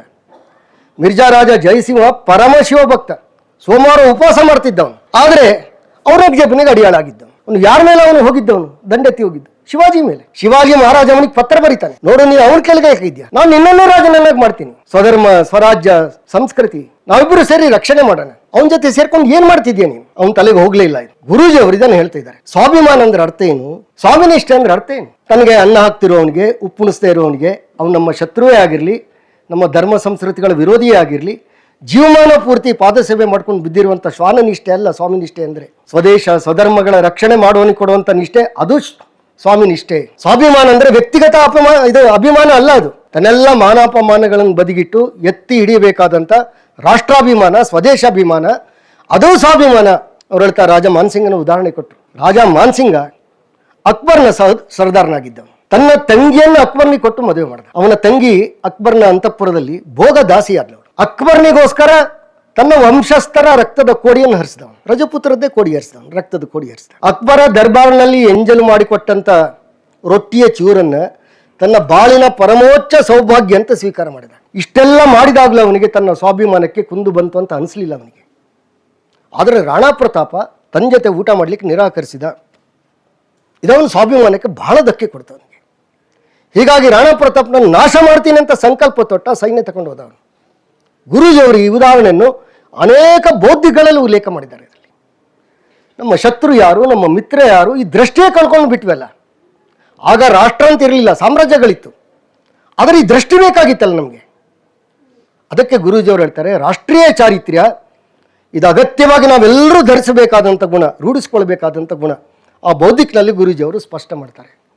ಗುರೂಜಿಯವರ ವ್ಯಕ್ತಿತ್ವ ಕೂಡ ಹೇಗಿತ್ತು? ಅತ್ಯಂತ ಪ್ರಖರವಾದಂಥ ರಾಷ್ಟ್ರನಿಷ್ಠೆ ಗುರೂಜಿಯವ್ರದ್ದು. ಸಂಸ್ಕೃತಿ, ನಮ್ಮ ಧರ್ಮ, ಇದರ ಪರಂಪರೆ ಬಗ್ಗೆ ವಿಪರೀತವಾದಂಥ ಅಭಿಮಾನ ಅವರಿಗೆ. 43ನೇ ಇಸ್ವಿನಲ್ಲಿ ನಾಗ್ಪುರದ ಲಯನ್ಸ್ ಕ್ಲಬ್ನಲ್ಲಿ ಗುರೂಜಿಯವರನ್ನು ಮಾತಾಡ್ಲಿಕ್ಕೆ ಕರೆದಿದ್ರು. ಲಯನ್ಸ್ ಕ್ಲಬ್ನಲ್ಲಿ ಗುರೂಜಿಯವರು ಅವತ್ತಿನ ದಿನಲ್ಲೇ ಎಲ್ರಿಗೂ ಅಲ್ಲಿ ಪರಿಚಿತರಾಗಿದ್ದರು. ತಮ್ಮ ರಾಷ್ಟ್ರೀಯ ವಿಚಾರದಿಂದ ಅನೇಕರನ್ನು ಪ್ರಭಾವಿಸಿದರು. ಧರ್ಮ, ಸಂಸ್ಕೃತಿ ಮತ್ತು ನಮ್ಮ ದೇಶದ, ನಮ್ಮನ್ನು ಹೇಳಿದೆಲ್ಲ ಆಗ್ತಾನೆ, ಅನೇಕ ಮೌಲ್ಯಗಳ ಬಗ್ಗೆ ಅವ್ರದ್ದು ಅನೇಕ ಕಡೆಗಳಲ್ಲಿ ಅವರ ಭಾಷಣಗಳೆಲ್ಲ ನಡೆದಿತ್ತು. ಲಯನ್ಸ್ ಕ್ಲಬ್ನವರು ಕರೆದಿದ್ರು. ವೇದಿಕೆ ಮೇಲೆ ಹತ್ತಬೇಕಿನ್ನವರು. ಆಗ ಪಕ್ಕದಲ್ಲಿ ಇದ್ದಂಥ ಅವರ ಆ ಸಭೆಯ ಅಧ್ಯಕ್ಷರು ಹೇಳಿದರು, ದಯವಿಟ್ಟು ರಾಜಕೀಯ ಮತ್ತು ಧರ್ಮ ಮಾತಾಡಬೇಡಿ ಅಂತ ಹೇಳಿದ್ರು, ಇನ್ನೇನು ಬೇಕಾದ್ರೆ ಮಾತಾಡಿ ಅಂದರು. ಗುರೂಜಿಯವರು ಒಂದು ಸಲ ಆಶ್ಚರ್ಯ ಆಯಿತು ಗುರೂಜಿಯವರಿಗೆ. ಬಹಳ ಗಂಭೀರ ವದನರಾದರು ಗುರೂಜಿ. ವೇದಿಕೆ ಮೇಲೆ ಕೂತರು. ಕಾರ್ಯದರ್ಶಿ ಮತ್ತೆ ಬಂದು ಅದೇ ಚೀಟಿಯನ್ನು ಕೊಟ್ಟ, ಧರ್ಮ ಮತ್ತು ರಾಜಕೀಯದ ಬಗ್ಗೆ ದಯವಿಟ್ಟು ಮಾತಾಡಬೇಡಿ ಅಂತೇಳಿ. ಗುರೂಜಿಯವರು ಚೀಟಿಯನ್ನು ನೋಡಿದರು.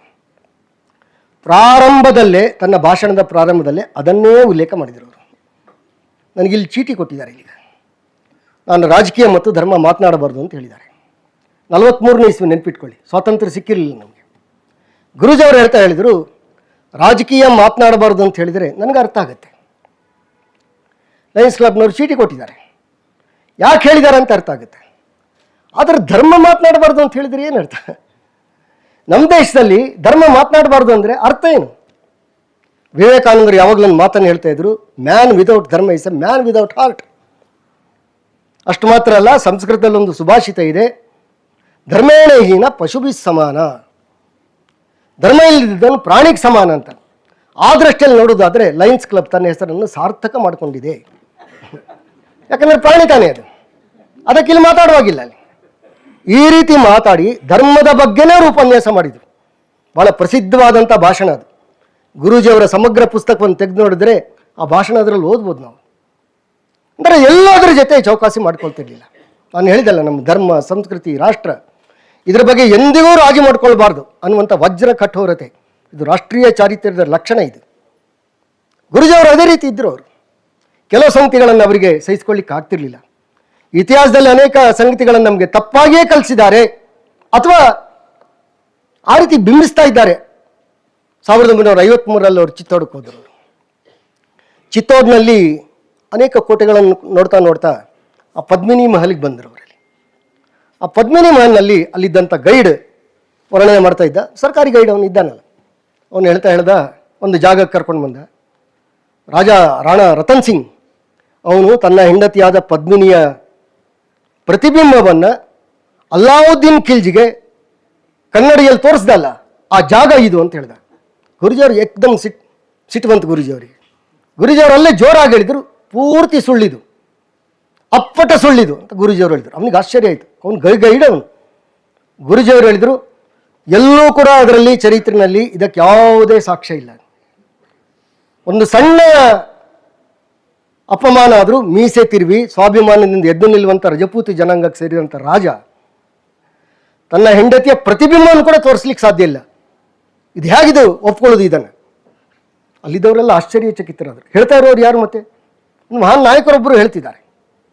ಅಂದರೆ ಗುರೂಜಿಯವರ ಜೀವನ, ವ್ಯಕ್ತಿಗತ ಜೀವನ ಅವ್ರದ್ದು ಹೀಗೆ ಇತ್ತು ಗುರೂಜಿಯವ್ರದ್ದು. ಹೀಗಾಗಿ ಗುರೂಜಿಯವರು ಇದನ್ನು ಹೇಗೆ ಸಹಿಸ್ಕೊಳ್ತಾರೆ? ಅವ್ರು ನೋಡಿ, ರಾಷ್ಟ್ರೀಯ ಚಾರಿತ್ರ್ಯದ ಬಗ್ಗೆ ಅವರು ಕೊಟ್ಟಂಥ ಭಾಷಣ ಇವತ್ತಿಗೂ ಪ್ರಸ್ತುತ ಅಂತ ಅನಿಸ್ತದೆ. ಆ ನಂತರ ನಡೆದಂಥ ವಿದ್ಯಮಾನಗಳನ್ನು ನೋಡಿದಾಗ ನಮಗೆ ಅನಿಸ್ತಾ ಇರುತ್ತೀಗ ಎಷ್ಟು ಪ್ರಸ್ತುತ. ಸ್ವಾತಂತ್ರ್ಯ ಬಂದು 10 ವರ್ಷಗಳು ಕೂಡ ಆಗಿಲ್ಲ. ಭಾಷಾವಾರು ಪ್ರಾಂತಗಳಿಗೋಸ್ಕರ ನಮ್ಮ ದೇಶದಲ್ಲಿ ದೊಡ್ಡ ಜಗಳ ನಡೀತು. ಹಿಂಸಾಕಾಂಡಗಳು ನಡೆದಾಯಿತು. ಯಾವ ರೀತಿಯಲ್ಲಿ ನಡೆದಾಯಿತು? ಸ್ವಾತಂತ್ರ್ಯ ಪೂರ್ವ ನಮ್ಮ ದೇಶದಲ್ಲಿ ಇದ್ದಂಥ ವಾತಾವರಣ, ಒಂದು ದೇಶಭಕ್ತಿ ವಾತಾವರಣ 10 ವರ್ಷದಲ್ಲಿ ಯಾವ ರೀತಿ ಬದಲಾಯಿತು? ಪಂಜಾಬಿಗೆ ಪ್ರತ್ಯೇಕ ಸ್ಥಾನಮಾನ ಕೊಡದೇ ಇದ್ದರೆ, ಪಂಜಾಬಿನ ನಾಯಕರಾಗಿದ್ದಂಥ ಮಾಸ್ಟರ್ ತಾರಾ ಸಿಂಗ್ ಹೇಳಿದರು, ನಾವು ಪಾಕಿಸ್ತಾನದ ಸೈನ್ಯದ ಸಹಾಯ ತಗೊಂಡು ಪ್ರತ್ಯೇಕ ಪಂಜಾಬನ್ನು ರಚಿಸ್ತೀವಿ, ರಾಜ್ಯವನ್ನು ರಚಿಸ್ತೀವಿ ಅಂತ ಸರ್ಕಾರಕ್ಕೆ ಎಚ್ಚರಿಕೆಯನ್ನು ಕೊಟ್ಟರು ಜವಾಹರ್ಲಾಲ್ ನೆಹರೂರವರಿಗೆ. ಆಂಧ್ರದ ನಾಯಕರು ಹೇಳಿದರು, ನೀವು ನಮಗೆ ಪ್ರತ್ಯೇಕ ರಾಜ್ಯವನ್ನು, ಆಗ ತಮಿಳುನಾಡು ಆಂಧ್ರ ಒಂದೇ ಇತ್ತು, ಪ್ರತ್ಯೇಕ ಮಾಡದೇ ಹೋದರೆ ನಾವು ರಷ್ಯಾದ ಸಹಾಯ ತಗೊಳ್ಬೇಕಾಗುತ್ತೆ. ಏನು ಮಾತಿದು? ರಷ್ಯಾದ ಸಹಾಯ ತಗೊಳ್ಬೇಕಾಗಿತ್ತು ನಾವು. ಇಂಥ ಮಾತುಗಳು ಕೇಳಿಬಂತು. ನಮಗೆಲ್ಲ ಗೊತ್ತೇ ಇದೆ, ಪ್ರಾಂತೀಯತೆ, ಜಾತೀಯತೆ, ಭಾಷೆ ಜಗಳಗಳು ಇವತ್ತಿಗೂ ಜೀವಂತವಾಗಿದೆ. ಇದು ಎಪ್ಸೋದು ಬಹಳ ಸುಲಭ. ಅದು ಆ ಅಭಿಮಾನದಿಂದ ಮೇಲೆ ನಿಂತ್ಕೊಳ್ಬೇಕಲ್ಲ, ಎಲ್ರಿಗೂ ಅಭಿಮಾನ ಇರಲೇಬೇಕು, ಆದರೆ ದುರಭಿಮಾನ ಕುಡ್ದದ್ರದ್ದು. ಅದಕ್ಕಿಂತ ರಾಷ್ಟ್ರಾಭಿಮಾನ ಮೇಲಂತ ಆಗಬೇಕಲ್ಲ. ಶಿವಸೇನೆಯ ಪ್ರಮುಖರಾಗಿದ್ದಂಥ ಬಾಳಾ ಠಾಕ್ರೆ ಒಂದೊಂದ್ಸಲ ಗುರೂಜಿಯವರನ್ನ 60ರ ದಶಕದಲ್ಲಿ ಭೇಟಿ ಮಾಡಲಿಕ್ಕೆ ಬಂದಿದ್ದರು. ಬಂದಾಗ ಅವರು ಗುರೂಜಿಯವರ ಹತ್ರ ಒಂದು ಆಕ್ಷೇಪ ವ್ಯಕ್ತಪಡಿಸಿದರು. ನಿಮ್ಮದೇ ಆದಂಥ ಭಾರತೀಯ ಜನಸಂಘ ರಾಜಕೀಯ ಪಕ್ಷ, ಅದು ಶಿವಸೇನೆ ಜೊತೆ ಅದು ಸಹಕರಿಸ್ತಾ ಇಲ್ಲ ಅಂತ ಹೇಳುವಂಥದ್ದು ಆಕ್ಷೇಪವನ್ನು ವ್ಯಕ್ತಪಡಿಸಿದರು ಅವರು. ಆಗ ಗುರೂಜಿಯವರೊಂದು ಮಾತನ್ನು ನೇರವಾಗಿ ಹೇಳಿದರು, ನೋಡಿ ಬಾಳ್ ಠಾಕ್ರೆ ಅವರೇ, ಭಾರತೀಯ ಜನಸಂಘ ಇದು ಪ್ರಾಂತೀಯವಾದವನ್ನು ಒಪ್ಕೊಂಡಿಲ್ಲ. ಒಂದು ಪ್ರಾಂತದ ಜನರನ್ನು ಇನ್ನೊಂದು ಪ್ರಾಂತದ ವಿರುದ್ಧ ಎತ್ತಿ ಕಟ್ಟುವುದನ್ನು ಭಾರತೀಯ ಜನಸಂಘ ಮಾನ್ಯ ಮಾಡೋದಿಲ್ಲ. ಇದು ನಮ್ಮ ನೀತಿ. ಹೀಗಾಗಿ ಅವರು ಸಹಕರಿಸದೇ ಇದ್ದರೆ ನಾನು ತುಂಬ ಸಂತೋಷ ಪಡ್ತೀನಿ ಅಂದರು ಗುರೂಜಿಯವರು. ಇದು ಬಾಳ್ ಠಾಕ್ರೆಗೆ ಅವರು ಕೊಟ್ಟಂಥ ಉತ್ತರ. ಸೊ ನಮ್ಮ ದೇಶದಲ್ಲಿ ಈ ರೀತಿ ನಡೀತಾ ಇತ್ತಲ್ಲ. ಎಷ್ಟು ಬಾರಿ ಗುರೂಜಿಯವರು ಆ ದಶಕದಲ್ಲಿ ಇದನ್ನು ಉಲ್ಲೇಖ ಮಾಡಿದ್ದಾರೆ.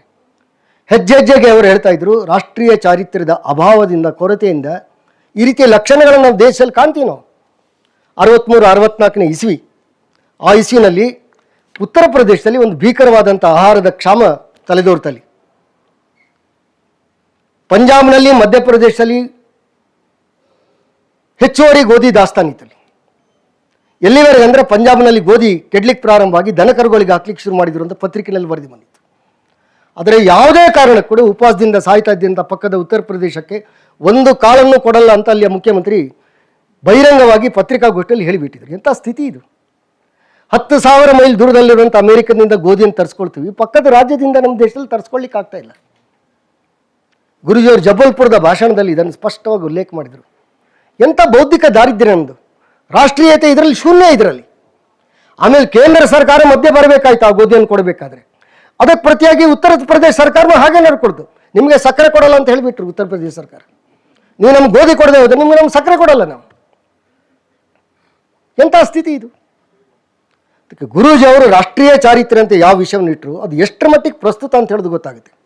ನಾವೆಲ್ಲ ಜನರಲ್ ಕಾರ್ಯಪ್ಪನವರ ಹೆಸರನ್ನು ಕೇಳಿರ್ಬೋದು. ಜನರಲ್ ಕಾರ್ಯಪ್ಪನವರು ದಂಡ ನಾಯಕರಾಗಿದ್ದವರು. ನಮ್ಮ ಸಂಘದ ಕಾರ್ಯಕ್ರಮಕ್ಕೆ ಅವರು 62 ಇಸ್ವಿನಲ್ಲಿ ಮಂಗಳೂರಿಗೆ ಬಂದಿದ್ದರು. ಅದಕ್ಕೆ ಮುಂಚೆ ಅವರು ಮುಂಬೈನಲ್ಲಿ ಒಮ್ಮೆ ಗುರೂಜಿಯವರನ್ನು ಭೇಟಿ ಮಾಡಲಿಕ್ಕೆ ಬಂದಿದ್ದರು. ಗುರೂಜಿಯವರ ಹತ್ರ ಸುಮಾರು 1 ಗಂಟೆ ಮಾತಾಡಿದರು. ಆ ಮಾತುಕತೆಯಲ್ಲಿ ಆವತ್ತಿನ ದಿನದಲ್ಲಿ ಭೂಗಿಲೆದ್ದಿರುವಂಥ ಭಾಷಾ ಅವರು ಪ್ರಾಂತಗಳು, ಅದಕ್ಕೆ ಸಂಬಂಧಪಟ್ಟಂಥ ಹಿಂಸಾಚಾರ, ವಿವಾದಗಳಿಗೆ ಸಂಬಂಧಪಟ್ಟಾಗೆ ಮಾತುಕತೆ ನಡೀತಾ ಇತ್ತಲ್ಲಿ. ಮಾತುಕತೆ ನಡೀತಾ ಇರಬೇಕಾದ್ರೆ ಅವರು ಸಾಮಾನ್ಯವಾಗಿ ಇಂಗ್ಲೀಷ್ನಲ್ಲೇ ಮಾತಾಡ್ತಾ ಇದ್ರು. ಯಾಕಂದರೆ ಅವ್ರು ಬೆಳೆಬಂದ ವಾತಾವರಣ ಹೇಗೆ ಇತ್ತು. ಅವರು ಜನರಲ್ ಕಾರ್ಯಪ್ಪನವರು ಕನ್ನಡದಲ್ಲೋ ಅಥವಾ ಹಿಂದಿನಲ್ಲೋ ಅಥವಾ ಬೇರೆ ಯಾವುದೋ ಭಾರತೀಯ ಭಾಷೆಯಲ್ಲಿ ಮಾತಾಡ್ತಿದ್ದದ್ದು ಬಹಳ ಕಡಿಮೆ ಅವರು. ಆದರೆ ಅವರ ದೇಶಭಕ್ತಿ ಬಗ್ಗೆ ಯಾರಿಗೇನು ಪ್ರಶ್ನೆನೇ ಇಲ್ಲ ತಾನೆ. ಜನರಲ್ ಕಾರ್ಯಪ್ಪನವರು ಅವರು ಗುರೂಜಿಯವರ ಹತ್ರ ಮಾತಾಡ್ತಾ ಒಂದು ಪ್ರಶ್ನೆಯನ್ನು ಕೇಳಿದರು. ಅವರು ಗುರೂಜಿಯವರೇ, ಇಂಗ್ಲೀಷ್ನಲ್ಲಿ ಮಾತಾಡಿದರೆ ಅದು ದೇಶಭಕ್ತಿ ಕಡಿಮೆ ಇದೆ ಅಂತ ನೀವು ಭಾವಿಸ್ತೀರಾ ಅಂತ ಕೇಳಿದರು. ನೋಡಿ, ಅವರು ದಂಡನಾಯಕರಾಗಿದ್ದರು. ಗುರೂಜಿಯವರನ್ನು ಭೇಟಿ ಮಾಡ್ಲಿಕ್ಕೆ ಬಂದಿದ್ದವರು. ಸಾಮಾನ್ಯವಾಗಿ ಉಳಿದವ್ರು ಹೇಳ್ತಾರೆ, ಆಗ ಗುರೂಜಿಯನ್ನು ಆ ರೀತಿ ಅಷ್ಟು ದೊಡ್ಡ ನಾಯಕರೇನು ಆಗಿರಲಿಲ್ಲ ಗುರೂಜಿಯವರು ಹೇಳಿದರು, ಹೌದು ನಾನು ಭಾವಿಸ್ತೀನಿ ನಾನು ಅಂದರು. ನಮ್ಮ ದೇಶದ ಮಗನಾಗಿದ್ದರೆ ನಮ್ಮ ದೇಶದ ಯಾವುದಾದ್ರೂ ಒಂದು ಭಾಷೆಯಲ್ಲಿ ಮಾತಾಡಬೇಕು, ಮಾತೃಭಾಷೆಯಲ್ಲಿ ಮಾತಾಡಬೇಕು. ಮಾತೃಭಾಷೆಯಲ್ಲಿ ಮಾತಾಡಲಿಕ್ಕಾಗಲ್ಲ, ಎದುರುಗಡೆಯವನಿಗೆ ಅರ್ಥ ಆಗಲ್ಲ ಅಂದರೆ ಯಾವುದಾದ್ರೂ ಭಾರತೀಯ ಭಾಷೆಯನ್ನು ಬಳಸ್ಲಿಕ್ಕೆ ಪ್ರಯತ್ನ ಮಾಡಿ. ಅದೂ ಆಗಲ್ಲ ಅಂದರೆ ಕೊನೆಯಲ್ಲಿ ಇಂಗ್ಲೀಷ್ನಲ್ಲಿ ಮಾತಾಡಿ.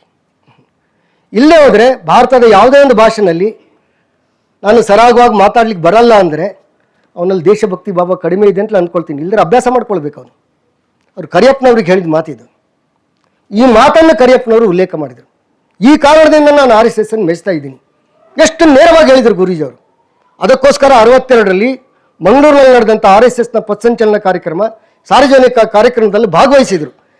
ಭಾಗವಹಿಸಬೇಕಾದ್ರೆ ಅದಕ್ಕೆ ಮುಂಚೆ ಅವರು ಗುರೂಜಿಯವರ ಜೊತೆ ನಡೆದಿದ್ದಂಥ ಈ ಸಂಭಾಷಣೆಯನ್ನು ಉಲ್ಲೇಖ ಮಾಡಿದರು. ಎಷ್ಟು ನೇರವಾಗಿ. ಮತ್ತು ನಾನೊಬ್ಬ ದಂಡನಾಯಕ, ನನ್ನ ಮುಂದೆ ಅವರು ಹೇಳಬೇಕಾದ್ರೂ ಕೂಡ ಹೇಳೋದನ್ನು ಯಾವುದನ್ನು ಯಾವ ಕಾಂಪ್ರಮೈಸು ಮಾಡ್ಕೊಂಡಿಲ್ಲ, ಇದನ್ನು ಅವರು ಉಲ್ಲೇಖ ಮಾಡಿದರು. ಸೊ ಈ ರೀತಿ ಗುರೂಜಿಯವರು ಅಂದರೆ ಎಲ್ಲೂ ಕೂಡ ಕಾಂಪ್ರಮೈಸೇ ಮಾಡ್ಕೊಳ್ತಿರುವಂಥ ಒಂದು ಮನೋಭಾವ ಮತ್ತು ಸ್ಪಷ್ಟವಾಗಿ ನಿರ್ಭೀಕವಾಗಿ ಇದನ್ನು ಹೇಳ್ತಿದ್ದಂಥ ರೀತಿ ಇದು. ನಾನು ಅದಕ್ಕೆ ಇವತ್ತಿನ ಪರಿಸ್ಥಿತಿ ಇದೆ ಅದನ್ನು ತುಲನೆ ಮಾಡ್ಕೊಳ್ತಾ ಇದ್ದೀನಿ. ಇವತ್ತು ಇನ್ನಷ್ಟು ಇದರ ಅವಶ್ಯಕತೆ ಇದೆ ಅಂತ ಅಳಿಸ್ಕೊಳ್ತಾ ಇದ್ದೀನಿ. ರಾಷ್ಟ್ರೀಯ ಚಾರಿತ್ರ್ಯದ ಬಗ್ಗೆ ಹೇಳಿದ್ದನ್ನು ಮತ್ತೆ ಮತ್ತೆ ಮತ್ತೆ ಮತ್ತೆ ಎಲ್ಲ ಹಂತಗಳಲ್ಲೂ ಎಲ್ಲ ಪ್ರದೇಶಗಳಲ್ಲಿ ಹೇಳಬೇಕಾದಂಥ ಅನಿವಾರ್ಯತೆ ಇವತ್ತಿದೆ. ಪರಿಸ್ಥಿತಿ ಸುಧಾರಿಸಿದೆ. ಇವತ್ತು ಉದ್ದೇಶಪೂರ್ವಕವಾಗಿ ಒಂದು ರೀತಿಯಲ್ಲಿ ಭ್ರಮೆಯನ್ನು ಉಂಟು ಮಾಡುವಂಥ ಒಂದು ದೊಡ್ಡ ಗುಂಪು ನಮ್ಮ ದೇಶದಲ್ಲಿದೆ. ದೊಡ್ಡ ದೊಡ್ಡ ಸ್ಥಾನದಲ್ಲಿದ್ದಾರೆ ಎಲ್ಲರೂ ಕೂಡ. ದೊಡ್ಡ ದೊಡ್ಡ ಚಿಂತಕರು, ಬುದ್ಧಿಜೀವಿಗಳಂತ ಹಣೆಪಟ್ಟಿ ಕೂಡ ಅವರಿಗಿದೆ. ಹೇಗೆ ನಡ್ಕೊಳ್ತಾರೆ? ಅರುಂಧತಿ ರಾಯ್ ಹೆಸರನ್ನು ನಾವೆಲ್ಲ ಕೂಡ ಕೇಳಿರ್ಬೋದು. ನಾವು ಗಾಡ್ ಆಫ್ ಸ್ಮಾಲ್ ಥಿಂಗ್ಸ್ ಅಂತ ಹೇಳುವಂಥ ತನ್ನ ಪುಸ್ತಕಕ್ಕೆ, ತನ್ನ ಕೃತಿಗೆ 1997ರಲ್ಲಿ ವಿಶ್ವಶ್ರೇಷ್ಠ ಸಮ್ಮಾನ ಬೂಕರ್ ಪ್ರಶಸ್ತಿಯನ್ನು ಪಡೆದವಳು. ಖ್ಯಾತ ಅಂತಾರಾಷ್ಟ್ರೀಯ ಮಟ್ಟದ ಕಾದಂಬರಿಕಾರ್ತಿ. ನಮ್ಮ ಸಂಸತ್ ಮೇಲೆ ದಾಳಿ ಮಾಡಿದಂಥ ಅಫ್ಜಲ್ ಗುರುವನ್ನು ಸ್ವಾತಂತ್ರ್ಯ ಹೋರಾಟಗಾರರಂತ ಬಣ್ಣನೆ ಮಾಡಿದವಳು. ಲೆಕ್ಕ ಹಾಕಿನಿ. ಸೊ 2008ರಲ್ಲಿ ಟೈಮ್ಸ್ ಆಫ್ ಇಂಡಿಯಾಕ್ಕೆ ಅವಳು ಕೊಟ್ಟಂಥ ಒಂದು ಸಂದರ್ಶನದಲ್ಲಿ ಆಕೆ ಸ್ಪಷ್ಟವಾಗಿ ಹೇಳಿದ್ಲು, ಅಫ್ಜಲ್ ಗುರು ಅವನೊಬ್ಬ ಸ್ವಾತಂತ್ರ್ಯ ಹೋರಾಟಗಾರ. ನಾನು ಅವನನ್ನು ನನ್ನ ಮನಸ್ಸಿನಲ್ಲಿ ಗೌರವ ಕೊಡ್ತೀನಿ. ನಾನು ಯಾವ ರೀತಿ ಗಾಂಧಿ, ಪಟೇಲ್, ನೆಹರುಗೆಲ್ಲ ಗೌರವ ಕೊಡ್ತೀನಿ, ಅದೇ ರೀತಿ ಅಫ್ಜಲ್ ಗುರಿಗೆ ನಾನು ಗೌರವ ಕೊಡ್ತೀನಿ. 2008ರ ಟೈಮ್ಸ್ ಆಫ್ ಇಂಡಿಯಾದಲ್ಲಿ, ಇಸ್ವಿನಲ್ಲಿ ಟೈಮ್ಸ್ ಆಫ್ ಇಂಡಿಯಾ ಕೊಟ್ಟಂಥ ಆಕೆ ಸಂದರ್ಶನವನ್ನು ನೋಡಿ.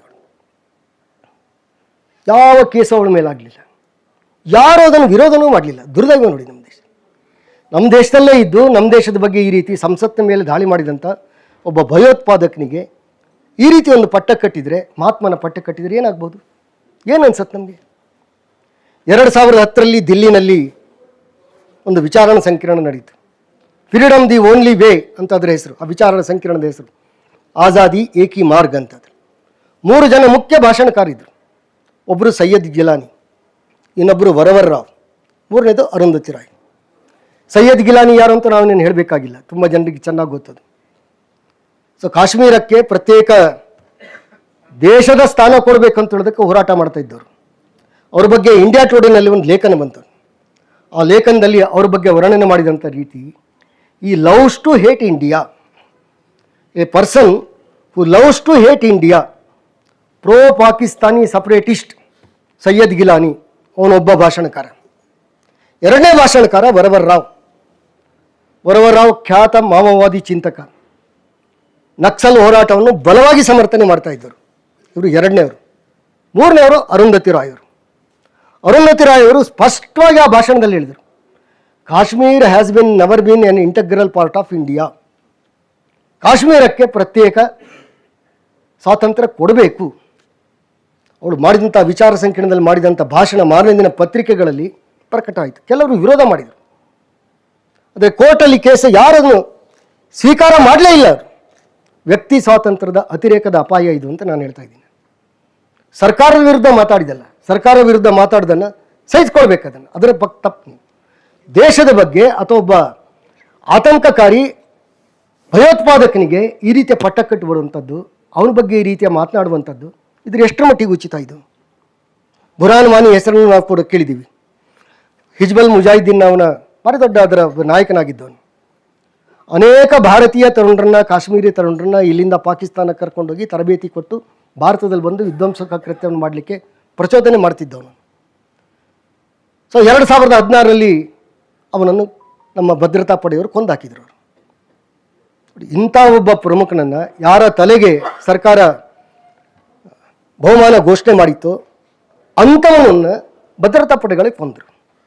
ಪರಿಸ್ಥಿತಿನೇ ಇದೆ. ಕಾಶ್ಮೀರದಲ್ಲಿ 53 ದಿನ ಕರ್ಫ್ಯೂ ಹಾಕಬೇಕಾಯಿತು. ಕಾಶ್ಮೀರದಲ್ಲಿ ಎಷ್ಟು ದೊಡ್ಡ ಒಂದು ಹಿಂಸಾಚಾರ ನಡೀತು ಲೆಕ್ಕ ಹಾಕಿ. ಕಾಶ್ಮೀರ ಕಣಿವೆಯಲ್ಲಿ 53 ದಿನ ಕರ್ಫ್ಯೂ, 96 ಜನ ಪ್ರಾಣ ಕೊಟ್ಟರು, 15,000 ಜನ ನಾಗರಿಕರಿಗೆ, ಅದರ ಜೊತೆಯಲ್ಲಿ 4,000 ಜನ ಭದ್ರತಾ ಪಡೆಯ ಸದಸ್ಯರಿಗೆ, ಅಂದರೆ ನಮ್ಮ ಸೈನಿಕರಿಗೆ ಗಾಯಗಳಾಯಿತು. ನೆನ್ಪಿಟ್ಕೊಳ್ಳಿ. ಒಬ್ಬನನ್ನು ಕೊಂದಿದ್ದಕ್ಕೆ ಭಾರತ ಹೇಗಿತ್ತಾಗ? ತಣ್ಣಗಾಗಿತ್ತು, ಇಡೀ ದೇಶ ತಣ್ಣಗಾಗಿತ್ತು. ಅಂದರೆ ಈ ರೀತಿ ಆದಾಗ ಸಾಮಾನ್ಯ ಜನರಲ್ಲಿದ್ದಂಥ ಒಂದು ರಾಷ್ಟ್ರೀಯ ಚಾರಿತ್ರ್ಯದ ಒಂದು ಪ್ರಜ್ಞೆ ಬಲವಾಗಿದ್ದರೆ ಯಾವ ರೀತಿ ವಿರೋಧ ಬರ್ತಾಯಿತ್ತು? ಬರ್ತಾ ಇಲ್ವಲ್ಲ. ಇದು ಹೇಗಿರ್ತದೆ? ನಾವೆಲ್ಲ ಕೂಡ ಬರೀ ಬುದ್ಧಿಜೀವಿಗಳು ಇಷ್ಟು ಅಂತ ನಾನು ಮಾತ್ರ ಹೇಳ್ತಾ ಇಲ್ಲ. ನಮ್ಮ ನಾಯಕರು ಹೇಗಿದ್ದಾರೆ? ನಮ್ಮ ನಾಯಕರು, ನಮ್ಮ ವಿರೋಧ ಪಕ್ಷದ ನಾಯಕರು ವಿದೇಶಕ್ಕೆ ಹೋದ್ರಲ್ಲ. ವಿದೇಶಕ್ಕೆ ಹೋದಾಗ ಒಂದ್ಸಲ ಒಂದು ವರ್ಜಿನಿಯಾದಲ್ಲಿ 2024ರಲ್ಲಿ ವರ್ಜಿನಿಯಾದಲ್ಲಿ ಭಾಷಣ ಮಾಡ್ತಾ ಅವರೊಂದು ಮಾತನ್ನು ಹೇಳಿದರು. ಏನು ಮಾತು ಹೇಳಿದರು? The fight in India is whether a Sikh is allow to wear turban, whether a Sikh is allow to wear kada, kada ಅಂದರೆ ಕಬ್ಬಿಣದಲ್ಲಿ ಹೋದ ಕಡಗ, whether is allow to go to gurdwara. ಇದು ಭಾರತದಲ್ಲಿರುವಂಥ ಇವತ್ತಿನ ಚರ್ಚೆ ವಿಷಯ ಅಂತ ಹೇಳಿದರು. ಭಾರತದಲ್ಲಿದ್ದಂಥ ಅನೇಕ ಸಿಖ್ ನಾಯಕರು ಇದನ್ನು ವಿರೋಧ ಮಾಡಿದರು. ಟರ್ಬನ್ ಹಾಕ್ಕೊಳ್ಬೇಕೋ ಬೇಡೋ ಅಂತೇಳುವಂಥ ರೀತಿಯಲ್ಲಿ ಭಾರತ ಇದೆಯಾ? ಅವರು ಹೇಳಿದ್ರೆ ಈವನ್ ಕರ್ಪಾನಿ ಸೆಲೋಡ್ ಆನ್ ಡೊಮೆಸ್ಟಿಕ್ ಫ್ಲೈಟ್ಸ್, ಆ ಸಣ್ಣ ಕತ್ತಿ ಇದೆಯಲ್ಲ, ಭಾರತದ ಡೊಮೆಸ್ಟಿಕ್ ಫ್ಲೈಟಲ್ಲಿ ಅದನ್ನು ಬಿಡ್ತಾ ಇದ್ದಾರೆ. ರಾಹುಲ್ ಗಾಂಧಿ, ನಮ್ಮ ದೇಶದ ವಿರೋಧ ಪಕ್ಷದ ನಾಯಕ, ವಿದೇಶಕ್ಕೆ ಹೋಗಿ ಈ ರೀತಿ ಸ್ಟೇಟ್ಮೆಂಟ್ ಕೊಡ್ತಾ ಇದ್ದಾರಲ್ಲ. ಎಂಥ ಪರಿಸ್ಥಿತಿ ಇದು? ಈ ಸಮಯದಲ್ಲಿ ಗುರೂಜಿ ಅವರು 50ರ ದೇಶದಲ್ಲಿ ಮಾಡಿದಂಥ ಭಾಷಣದಲ್ಲಿ ಉಲ್ಲೇಖ ಮಾಡ್ತಾರೆ. ರಾಯ್ಪುರದಲ್ಲಿ, ಛತ್ತೀಸ್ಗಢನಲ್ಲಿ, ಇವತ್ತಿನ ಛತ್ತೀಸ್ಗಢಕ್ಕೆ ಸೇರಿದಂಥ ರಾಯ್ಪುರದಲ್ಲಿ ಅವರು ಭಾಷಣ ಮಾಡ್ತಾರೆ. ಆ ಭಾಷಣದಲ್ಲೇ ಮೊದಲನೇ ಭಾಗ ಅವ್ರದ್ದೇ ಹೀಗೆ ಇತ್ತು. ನಾನು ನಿನ್ನೆ ತಾನೇ ಪತ್ರಿಕೆಯಲ್ಲಿ ನಾನು ಓದಿದೆ. ನಾನು ಅಮೇರಿಕದಿಂದ ಬರ್ತಾ ನಮ್ಮ ಭಾರತದ ಪ್ರಧಾನಿಯವರು ನೆಹರು ಅವರು ಇಂಗ್ಲೆಂಡಿಗೆ ಇಳಿದಿದ್ರು. ಇಂಗ್ಲೆಂಡಿನಲ್ಲಿದ್ದಂಥ ಕೆಲವು ಭಾರತೀಯರು ಅವರು ವಿಮಾನ ನಿಲ್ದಾಣದಿಂದ ಹೊರಬರುತ್ತಲೇ ಕಪ್ಪು ಬಾವುಟ ಹಾರಿಸಿದ್ರು. ನೆಹರು ಮುರ್ದಾಬಾದ್ ಅಂತ ಘೋಷಣೆಯನ್ನು ಕೂಗಿದ್ರು. ಕೆಲವರು ಕಪ್ಪು ಬಣ್ಣದ ಬಟ್ಟೆಯನ್ನು ಧರಿಸಿ ತಮ್ಮ ವಿರೋಧವನ್ನು ವ್ಯಕ್ತಪಡಿಸಿದರು. ಈ ಘಟನೆಯನ್ನು ಪತ್ರಿಕೆಯಲ್ಲಿ ಓದಿದಾಗ ನನ್ನ ಮನಸ್ಸಿಗೆ ತುಂಬ ದುಃಖ ಆಯಿತು. ನೆಹರು ಅವರು ಹೇಳಿದಂಥ, ಇದು ಗುರೂಜಿ ಅವರು ಹೇಳಿದಂಥ ವಾಕ್ಯ ಇದು. ಹೇಳಿದರು, ಯಾವುದೋ ಒಂದು ರಾಜಕೀಯ ನಮ್ಮಲ್ಲಿ ಮತಭೇದ ಇರಬಹುದು, ಅದರ ಒಂದು ವಿದೇಶಿ ನೆಲದಲ್ಲಿ ನಮ್ಮ ದೇಶದ ಪ್ರಧಾನಿಯನ್ನು ಈ ರೀತಿ ನಡೆಸ್ಕೊಳ್ಳುವಂಥದ್ದು ಎಲ್ಲ ಭಾರತೀಯರು ತಲೆ ತಗ್ಗಿಸುವಂಥ ವಿಷಯ. ಅವ್ರು ಹೇಳಿರುವಂಥ ವಿಷಯ. ಕಾಂಗ್ರೆಸ್ ಪಕ್ಷದ ಅಧ್ಯಕ್ಷನಾಗಿ ಅವರು ಹೋಗಿರಲಿಲ್ಲ, ಕಾಂಗ್ರೆಸ್ನ ಪ್ರತಿನಿಧಿಯಾಗಿ ಅವರು ಹೋಗಿರಲಿಲ್ಲ. ಭಾರತದ ಪ್ರಧಾನಿಯವರು, ಅವರಿಗಾಗುವಂಥ ಅಪಮಾನ ಇದು ಭಾರತಕ್ಕಾಗುವಂಥ ಅಪಮಾನ. ಅದನ್ನು ಹೇಳ್ತಾ ಅವರೊಂದು ವಾಕ್ಯವನ್ನು ಅವರು ಒಂದು ಘಟನೆಯನ್ನು ಉಲ್ಲೇಖ ಮಾಡಿದರು. ಚರ್ಚಿಲ್ ಅವರು ಯಾವಾಗ ವಿರೋಧ ಪಕ್ಷ ನಾಯಕರಾಗಿದ್ದರು, ಅವರೊಮ್ಮೆ ಅಮೆರಿಕಕ್ಕೆ ಹೋಗಿದ್ದರು. ಅವರು ತಮ್ಮ ದೇಶದಲ್ಲಿ ತಮ್ಮ ಸರ್ಕಾರದ ಒಂದು ಕಟು ಟೀಕಾಕಾರರಾಗಿದ್ದರು. ಅವರು ಅಮೆರಿಕದ ಪತ್ರಕರ್ತರಿಗೆ ಗೊತ್ತಿತ್ತು ಅವರಿಗೆ. ಅವರು ಚರ್ಚಿಲ್ರಿಗೆ ತಮ್ಮ ದೇಶದ ಸರ್ಕಾರದ ಸಾಧನೆ ಬಗ್ಗೆ ಅವರು ಪ್ರಶ್ನೆ ಕೇಳಿದರು. ಚರ್ಚಿಲ್ರಿಗೆ ಅದರ ಮರ್ಮ ಅರ್ಥ ಆಯ್ತು ಅವರಿಗೆ. ಚರ್ಚಿಲ್ ಹೇಳಿದರು, ನೀವೇನು ಬೇಕಾದರೂ ಪ್ರಶ್ನೆ ಕೇಳಿ, ನಾನು ನಮ್ಮ ಸರ್ಕಾರದ ಸಮರ್ಥಕ. I am the leader of the opposition in my country, but abroad I am the supporter of our government. ಇದು ಚರ್ಚಿಲ್ ಹೇಳಿದಂಥ ಮಾತು. ಇದನ್ನು ಗುರೂಜಿ ಅವರು ಉಲ್ಲೇಖ ಮಾಡ್ತಾ ತಮ್ಮ ಬೌದ್ಧಿಕನ ಮೇಲೆ ತಾವು ಹೇಳಬೇಕಾದ ವಿಷಯವನ್ನು ಹೇಳಿದರು. ಇವತ್ತಿನ ವಿದ್ಯಮಾನಗಳನ್ನು ನೋಡಿದಾಗ ಇದು ಎಷ್ಟು ಪ್ರಸ್ತುತ ಅಂತ ಗೊತ್ತಾಗುತ್ತೆ. ಅದಾದ ಮೇಲೆ ಒಂದು ಪ್ರಸಂಗದಲ್ಲಿ ಅವರು ವಾಜಪೇಯಿ ನೋಡಿಕೊಂಡ ರೀತಿಯನ್ನು ನಮ್ಮ ಕಾರ್ಯಕರ್ತರಿಗೆ ತಿಳಿಸಿದರು. ವಾಜಪೇಯಿಯವರೊಮ್ಮೆ ಸಂಸದೀಯ ನಿಯೋಗದ ಸದಸ್ಯರಾಗಿದ್ದರು, ತುಂಬ ಹಿಂದೆ ಸದಸ್ಯರಾಗಿದ್ದರು. ಅವರು ಇಂಗ್ಲೆಂಡಿಗೆ ಹೋಗಿದ್ದರಲ್ಲಿ. ಆ ನಿಯೋಗದಲ್ಲಿ ಆಡಳಿತಾರೂಢ ಕಾಂಗ್ರೆಸ್ ಪಕ್ಷದ ಎಂ ಪಿಗಳಿದ್ದರು, ಸಮಾಜವಾದಿ ಪಕ್ಷದ ಕೆಲವು ಎಂ ಪಿಗಳಿದ್ದರು, ಕಮ್ಯುನಿಸ್ಟರು ಇದ್ದರು ಕೆಲವರು. ಆ ನಿಯೋಗ ಇಂಗ್ಲೆಂಡಿಗೆ ಹೋದಾಗ ಅಲ್ಲೊಂದು ಪ್ರೆಸ್ ಕಾನ್ಫರೆನ್ಸ್ನಲ್ಲಿ ವಾಜಪೇಯಿಯವರಿಗೊಬ್ಬರು ಪ್ರಶ್ನೆ ಕೇಳಿದರು, ನಿಮ್ಮ ದೇಶದಲ್ಲಿ ನಿಮ್ಮ ಸರ್ಕಾರದ ಅಲಿಪ್ತ ನೀತಿ ಇವರು, ಆದರೆ ನಿಮ್ಮ ಪಕ್ಷ ಭಾರತದಲ್ಲಿ ಅದನ್ನು ವಿರೋಧ ಮಾಡ್ತಾ ಇದೆ, ಇದ್ರ ಬಗ್ಗೆ ನಿಮ್ಮ ಅಭಿಪ್ರಾಯ ಏನು ಅಂತ ಕೇಳಿದರು. ಈ ಪ್ರಶ್ನೆಗೆ ವಾಜಪೇಯಿ ಏನು ಉತ್ತರ ಕೊಡಬಹುದು ಅಂತ ಉಳಿದ ನಮ್ಮ ಸದಸ್ಯರಿಗೂ, ನಮ್ಮ ದೇಶದ ಸಂಸದೀಯ ಆ ನಿಯೋಗದ ಸದಸ್ಯರಿಗೂ ಒಂದು ಕುತೂಹಲ ಇತ್ತು. ವಾಜಪೇಯಿ ಅವರು ಹೇಳಿದರು, ನೋಡಿ ನಮ್ಮ ಮಧ್ಯೆ ಇರುವಂಥ ಮತಭೇದ ಅದು ನಾವು ನಮ್ಮ ದೇಶದಲ್ಲಿ ನಾವು ಅದನ್ನು ಪರಿಹರಿಸ್ಕೊಳ್ತೀವಿ. ಅದರ ಸರ್ಕಾರದ ನೀತಿ ಸರಿಯಾಗಿಯೇ ಇದೆ. ಅಲಿಪ್ತ ನೀತಿ ಅಂದರೆ ಪ್ರಪಂಚದಲ್ಲಿ ಯಾವುದೇ ರಾಷ್ಟ್ರ ಇನ್ಯಾವುದೇ ರಾಷ್ಟ್ರಕ್ಕೆ ಏನೇ ಮಾಡಿದ್ರು ಕೂಡ ತೆಪ್ಪಕ್ಕೆ ಕೂತಿರಬೇಕು, ಸುಮ್ಮನೆ ಕೂತಿರಬೇಕು ಅಂತ ಅರ್ಥ ಅಲ್ಲ. ಅಂತಾರಾಷ್ಟ್ರೀಯ ಮಟ್ಟದಲ್ಲಿ ನಾವು ಬಣಗಳನ್ನು ಮಾಡಿಕೊಂಡು ಗುಂಪುಗಾರಿಕೆ ಮಾಡಬಾರ್ದು ಅಂತ ಅದರ ಅರ್ಥ. ಇದು ಸ್ಪಷ್ಟವಾದಂಥ ನಮ್ಮ ನೀತಿ ಅಂತ ಉತ್ತರ ಕೊಟ್ಟರು. ಎಲ್ರಿಗೂ ಆಶ್ಚರ್ಯ ಆಯಿತು, ಆನಂದವಾಯಿತು. ವಾಪಸ್ ಬಂದ ಮೇಲೆ ಮುಂಬೈನಲ್ಲಿ ಪತ್ರಿಕಾಗೋಷ್ಠಿಯಲ್ಲಿ ಅವರಿಗೆ ಇನ್ನೊಬ್ಬರು ಪ್ರಶ್ನೆ ಕೇಳಿದರು, ಭಾರತದಲ್ಲಿ ಪ್ರಶ್ನೆ ಕೇಳಿದರು, ನಮ್ಮ ದೇಶದಲ್ಲಿ ವಿರೋಧ ಮಾಡ್ತೀರಾ ನೀವು ಅಲಿಪ್ತ ನೀತಿಯನ್ನು, ವಿದೇಶಕ್ಕೆ ಹೋದಾಗ ಅದನ್ನು ಸಮರ್ಥನೆ ಮಾಡ್ಕೊಂಡ್ರಲ್ಲ ಯಾಕೆ ಅಂತ ಪ್ರಶ್ನೆ ಕೇಳಿದರು. ಆಗ ವಾಜಪೇಯಿ ಅವರು ಕೊಟ್ಟ ಉತ್ತರ ನೋಡಿ, ಅದು ನಾನು ಭಾರತದ ಸಂಸದೀಯ ನಿಯೋಗದ ಪ್ರತಿನಿಧಿಯಾಗಿ ನಾನು ಅಲ್ಲಿಗೆ ಹೋಗಿದ್ದು. ಅಂದರೆ ನಾನು ಭಾರತದ ಸಂಸತ್ತಿನ ಪ್ರತಿನಿಧಿ, ಅಂದರೆ ನಾನು ಭಾರತದ ಪ್ರತಿನಿಧಿಯಾಗಿ ಅಲ್ಲಿ ಹೋಗಿದ್ದು. ಅದು ವಿದೇಶಿ ನೆಲ. ವಿದೇಶಿ ನೆಲದಲ್ಲಿ ನಿಂತುಕೊಂಡು ನನ್ನ ಪ್ರಭುತ್ವವನ್ನು ಟೀಕಿಸುವುದು ಎಷ್ಟರ ಮಟ್ಟಿಗೆ ಸರಿ ಇದು? ಸೊ ನಾನು ನಮ್ಮ ಸರ್ಕಾರದ ನಿಲುವನ್ನು ಸ್ಪಷ್ಟವಾಗಿ ವಿವರಿಸಿದ್ದೀನಿ.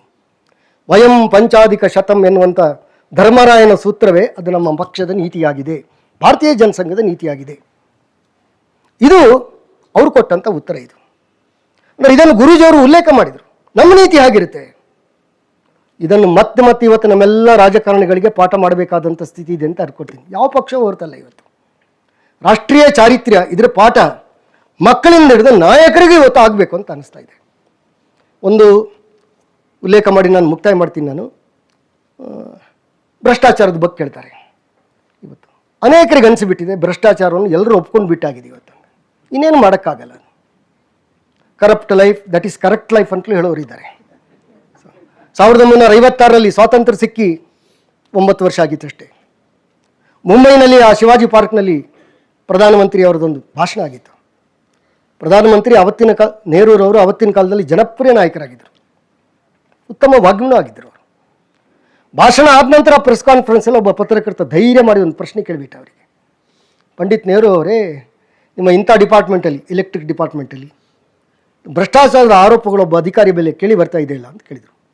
ಆ ಪ್ರಶ್ನೆ ಕೇಳಿದ ತಕ್ಷಣ, ಯಾಕಂದರೆ ಆವತ್ತಿನ ದಿನದಲ್ಲಿ ನೆಹರು ಪ್ರಶ್ನೆ ಕೇಳುವಂಥ ಎದೆಗಾರಿಕೆ ಆವತ್ತಿನ ದಿನದಲ್ಲಿ ಇನ್ನೂ ಸ್ವಾತಂತ್ರ್ಯಕ್ಕೆ 10 ವರ್ಷವೂ ಆಗಿರಲಿಲ್ಲ, ಯಾರಿಗಿರಲಿಲ್ಲ ಪತ್ರಕರ್ತರಿಗೆ. ನೆಹರು ಸಿಟ್ಟಿಗೆ ಇದ್ರು, ಕೆಂಡಾಮಂಡಲ ಅದು. ಆ ಪತ್ರಕರ್ತನನ್ನು ದುರ್ಗೊಟ್ಟೆ ನೋಡಿದರು. ಅವರು ಕೇಳಿದರು, show me that corrupt officer, he will be hang at to the nearest electric pole ಅಂತ ಹೇಳಿದರು. ಯಾರೋ ಅವನನ್ನು ತೋರಿಸಿ ಹತ್ತಿರದ ವಿದ್ಯುತ್ ಕಂಬಕವನ್ನು ನೇತಾಕ್ತೀನಿ ಅಂತ ಹೇಳಿದರು. ಇವತ್ತು ಪಂಡಿತ್ ನೆಹರು ಇಲ್ಲ, ಅನೇಕ ದಶಕ ಆಗಿ ಹೋಗಿದೆ. ಅವತ್ತು ಪಂಡಿತ್ ನೆಹರು ಹೇಳಿದ್ದನ್ನು ಇವತ್ತು ಮಾಡಲಿಕ್ಕೆ ಹೋದರೆ ನಮ್ಮ ದೇಶದ ಎಲೆಕ್ಟ್ರಿಕ್ ಪೋಲ್ ಸಾಕಾಗಲ್ಲ. ನಮ್ಮ ಸ್ಥಿತಿ ಆಗಿದೆ. ಇವತ್ತು ಏನು ಹೇಳ್ಬೋದು ನಾವಿತ್ತು? ಎಲ್ಲರಲ್ಲೂ ಭ್ರಷ್ಟಾಚಾರ. ಯಾರಿಗೆ ಅನ್ಯಾಯ ಮಾಡ್ತಿದ್ವಿ ನಾವು? ಯುದ್ಧ ಶಸ್ತ್ರಗಳನ್ನು ಕೊಂಡ್ಕೊಳ್ಬೇಕು, ಅಲ್ಲೂ ಭ್ರಷ್ಟಾಚಾರ. ಅಲ್ಲೂ ಕೂಡ ಕಳಪೆ ತಗೊಂಡ್ರೆ ಎಲ್ಲಿ ಹೋಯ್ತು ರಾಷ್ಟ್ರದ ಸುರಕ್ಷೆ? ಒಬ್ಬರು ಸೈನ್ಯದ ಅಧಿಕಾರಿ ನಮ್ಮ ಹಿರಿಯರನ್ನು ಭೇಟಿ ಮಾಡಲಿಕ್ಕೆ ಬಂದಾಗ, ಪೂರ್ವಾಂಚಲದಲ್ಲಿ ನಮ್ಮ ಹಿರಿಯರನ್ನು ಭೇಟಿ ಮಾಡಲಿಕ್ಕೆ ಬಂದಾಗ ಒಂದು ಮಾತನ್ನು ಹೇಳಿದರು, ಗಡಿಭಾಗದಲ್ಲಿ ಏನು ಭದ್ರತಾ ಪಡೆಯಿದೆ ಅಲ್ಲೂ ಕೂಡ ಇವತ್ತು ಭ್ರಷ್ಟಾಚಾರ ನುಸುಳಿದೆ. ದುಡ್ಡು ತಗೊಂಡು ಒಳಗೆ ಬಿಡ್ತಾರೆ. ಸುಮ್ಮನೆ ನಾವ್ಯಾಕೆ ಹಿಡಿಬೇಕು? ಮೇಲ್ಗಡೆ ಕೂತ್ಕೊಂಡವರೆಲ್ಲ ಆರಾಮಾಗಿ ಕೋಟಿಗಟ್ಟಲೆ ಹೊಡಿತಾ ಇದ್ದಾರೆ. ನಾವ್ಯಾಕೆ ಹೊಡಿಬೇಕು, ಕೊಲ್ಲಬೇಕು, ನಾವು ಮತ್ತೆ ಸಿಕ್ಕಾಕೊಳ್ಬೇಕು? ಇಲ್ಲ, ಯಾಕೆ ನಾವು ನಮ್ಮನ್ನು ಕೊಲ್ತಾರವ್ರು? ಯಾಕೆ ಮಾಡಬೇಕು ಇವನ್ನೆಲ್ಲ? ಎಲ್ಲಿವರೆಗೆ ಮುಟ್ಟಿದೆ ಇದು? ಬೋಫೋರ್ಸ್ ಹಗರಣದ ಬಗ್ಗೆ ನಾನು ಹೇಳಬೇಕಾಗಿಲ್ಲ. ಪ್ರಧಾನಮಂತ್ರಿಗಳ ಹೆಸರೇ ಬಂತು ಅದರಲ್ಲಿ. ಆ ಸಮಯದಲ್ಲಿ KG ಮಾರಾರ್ ಅಂತ ಹೇಳುವಂಥ ಕೇರಳದಲ್ಲೊಬ್ಬರು ನಮ್ಮ ರಾಜಕೀಯ ನಾಯಕರಿದ್ದರು. ತುಂಬ ಒಳ್ಳೆ ವಾಗ್ಮಿ ಅವರು. ಒಳ್ಳೊಳ್ಳೆ ಉದಾಹರಣೆಗಳನ್ನು ಕೊಟ್ಟು ಸಾಮಾನ್ಯ ಜನರಿಗೆ ಅದನ್ನು ಅರ್ಥ ಮಾಡಿಸ್ಕೊಳ್ಳಿಕ್ಕೆ ಪ್ರಯತ್ನ ಮಾಡ್ತಾಯಿದ್ರು. ಆ ಉದಾಹರಣೆಯಲ್ಲಿ ನಾನು ಇವತ್ತಿನ ಈ ಉಪನ್ಯಾಸವನ್ನು ಮುಕ್ತಾಯ ಮಾಡ್ತೀನಿ. ನಾನು ಆ ಬೋಫೋರ್ಸ್ ಹಗರಣವನ್ನು ರಾಜಕೀಯ ಭಾಷಣ, ಅದು ರಾಜಕೀಯ ಚುನಾವಣೆ ಭಾಷಣ ಅದು. ಆ ಭಾಷಣದಲ್ಲಿ ಅವರು ಹೇಳಿದರು, ಅವರೊಂದು ಉದಾಹರಣೆ ಹೇಳಿದರು. ಒಬ್ಬ ಅರಬ್ಬನ ದೊಡ್ಡೊಬ್ಬ ಶೇಖ್, ತುಂಬ ಶ್ರೀಮಂತ. ಅವನು ಭಾರತದಲ್ಲಿ ಅವನ ಕಂಪನಿಯ ಒಂದು ಭಾಗ ಇತ್ತು, ಅದರ ಪ್ರಮುಖನ ಜೊತೆಯಲ್ಲಿ, ಯಾಕಂದರೆ ಭಾಷೆ ಬರಲ್ಲ ಅವನಿಗೆ, ಇಂಗ್ಲೀಷ್ ಗೊತ್ತಿರಲಿಲ್ಲ, ಅವನ ಜೊತೆಯಲ್ಲಿ ಭಾರತ ಸುತ್ತಾಡ್ತಾ ಇದ್ದ. ಏರ್ ಇಂಡಿಯಾ ವಿಮಾನದಲ್ಲಿ ಕೂತ್ಕೊಂಡವನು ಹೋಗ್ತಾ ಇರಬೇಕಾದ್ರೆ ಗಗನ ಪರಿಚಾರಿಕರು ಇರ್ತಾರಲ್ಲ, ಗಗನ ಸಿಕ್ಕಿರು, ಅವರೆಲ್ಲ ತಂದು ನೀರು ಇತ್ಯಾದಿ ಎಲ್ಲ ಕೊಟ್ಟರು. ಇವನು ಅವಳನ್ನು ನೋಡ್ದ, ಅರಬ್ ಶೇಖ್ ಭಾಳ ಸುಂದರವಾಗಿದ್ಲು. ಅವನಿಗನ್ನಿಸ್ತು ಅವಳು ಬೇಕು ಅಂತ ಅನಿಸ್ಬಿಡ್ತು.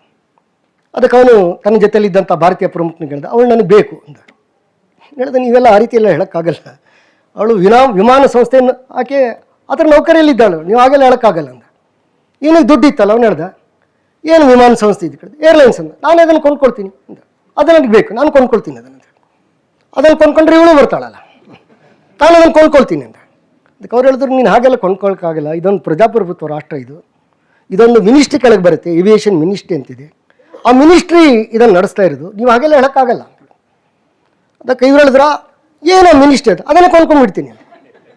ಅದನ್ನು ಕೊಂಡ್ಕೊಳಕ್ಕಾಗಲ್ಲ, ಅದಕ್ಕೊಬ್ಬ ಮಿನಿಸ್ಟ್ರ್ ಅಂತ ಇರ್ತಾನೆ ಅಂತೇಳಿ, ನಾನು ಅವನನ್ನೇ ಕೊಂಡ್ಕೊಳ್ತೀನಿ, ನಂತರ ದುಡ್ಡಿದೆ ಕೊಂಡ್ಕೊಳಕ್ಕಾಗಲ್ಲ. ಒಂದು ಕ್ಯಾಬಿನೆಟ್ ಅಂತ ಇರುತ್ತೆ, ಅದಕ್ಕೆ ಪ್ರಧಾನಮಂತ್ರಿ ಅಂತ ಇರ್ತಾರೆ, ಅವ್ರು ಇದನ್ನಲ್ಲಿ ಸರಿ ನಿಶ್ಚಯ ಮಾಡ್ತಾರೆ ಅಂತ ಹೇಳಿದೆ. ನಾನು ಪ್ರಧಾನಮಂತ್ರಿನೇ ಕೊಂಡ್ಕೊಳ್ತೀನಿ ಅಂತ ಹೇಳಿದೆ. ಆಗ ನಮ್ಮ ಭಾರತದ ನೀನು ಕೊಂಡ್ಕೊಳಕ್ಕಾಗಲ್ಲ, ಈಗಾಗಲೇ ಬೋಫರ್ಸ್ ಕೊಂಡ್ಕೊಂಡ್ಬಿಟ್ಟಿದೆ ಅವನು, ಆಗ ನೀವು ಅವ್ರನ್ನ ಕೊಂಡ್ಕೊಳಕ್ಕಾಗಲ್ಲ ಅಂತ ಈ ಉದಾಹರಣೆಯನ್ನು ಕೆ ಜಿ ಮಾರಾರ್ ಕೊಟ್ಟಿದ್ರು, ಆ ಸಂದರ್ಭದಲ್ಲಿ ಕೊಟ್ಟಿದ್ರು. ನಾನಾಗ ಆ ಸಂದರ್ಭದಲ್ಲಿ ಪೇಪರಲ್ಲಿ ಓದಿದ್ದೆ ನಾನು. ಅಂದರೆ ಭ್ರಷ್ಟಾಚಾರ, ರಾಷ್ಟ್ರೀಯ ಚಾರಿತ್ರ್ಯ ಒಂದು ಕಡೆ ಮಾತಾಡ್ತಾ ಭ್ರಷ್ಟಾಚಾರವನ್ನು ಒಪ್ಕೊಂಡು ಬಿಟ್ಟರೆ ಹೇಗಾಗ್ಬೋದು? ಹೀಗಾಗಿ ಗುರೂಜಿಯವರು ಹೇಳಿದಂಥ ವಿಚಾರ ಎಷ್ಟು ಮುಖಗಳಲ್ಲಿ ನಾವು ಆಲೋಚನೆ ಮಾಡಬೇಕಾಗಿದೆ. ಲೆಕ್ಕ ಹಾಕೋಣ, ನಾನು ಜೀವನದ ಪ್ರತಿಯೊಂದು ರಂಗದಲ್ಲಿ ಕೂಡ ರಾಷ್ಟ್ರೀಯ ಚಾರಿತ್ರ್ಯದ ಅಂಶಗಳನ್ನು ಮೈಗೂಡಿಸ್ಕೊಳ್ಳುವಂಥದ್ದನ್ನು ಯಾವಾಗ ನಾವು ಬೆಳೆಸುವಂಥದ್ದು? ಇವತ್ತಿನ ಪೀಳಿಗೆಯಲ್ಲಿ ತರಬೇಕಲ್ಲ. ಅದನ್ನು ಪೀಳಿಗೆಯಲ್ಲಿ ತಂದಾಗ ಕೊನೆ ಪಕ್ಷ ಮುಂದಿನ ನಾಯಕರಲ್ಲಾದರೂ ಅದನ್ನು ನಾವು ಕಾಣ್ಬೋದಲ್ಲ. ಅದಕ್ಕೆ ಗುರೂಜಿಯವರು ಹೇಳಿದಂಥ ಅನೇಕ ವಿಚಾರಗಳು ಕೆಲವೊಮ್ಮೆ ಅವತ್ತಿನ ತಾತ್ಕಾಲಿಕ ವಿದ್ಯಮಾನಗಳನ್ನು ಕಣ್ಮುಂದೆ ಇಟ್ಕೊಂಡು ಅದಕ್ಕೆ ಕೊಟ್ಟಂಥ ಉತ್ತರಗಳಿದ್ದಿರ್ಬೋದು, ಆಗ ಅಥವಾ ಆ ಸಂದರ್ಭದಲ್ಲಿ ಉಲ್ಲೇಖ ಮಾಡಿದ್ದಿರ್ಬೋದು. ಆದರೆ ಇನ್ನು ಅನೇಕ ವಿಷಯಗಳವರು ನಮ್ಮ ಶಾಶ್ವತ ಮೌಲ್ಯಗಳ ಬೆಳಕಿನಲ್ಲಿ ಸಮಸ್ಯೆಗಳನ್ನು ವಿಶ್ಲೇಷಣೆ ಮಾಡಿ ಅವ್ರು ಕೊಟ್ಟಂಥ ಉತ್ತರ ಅಥವಾ ಅದು ಕೊಟ್ಟಂಥ ಮಾರ್ಗದರ್ಶನ ಇವತ್ತಿಗೂ ಪ್ರಸ್ತುತ ಅಂತ ನಮಗನ್ಸುತ್ತೆ. ಇವತ್ತಿಗೂ ಪ್ರಸ್ತುತ. ಆ ರೀತಿಯ ಒಂದು ವಿಷಯ ರಾಷ್ಟ್ರೀಯ ಚಾರಿತ್ರ್ಯ.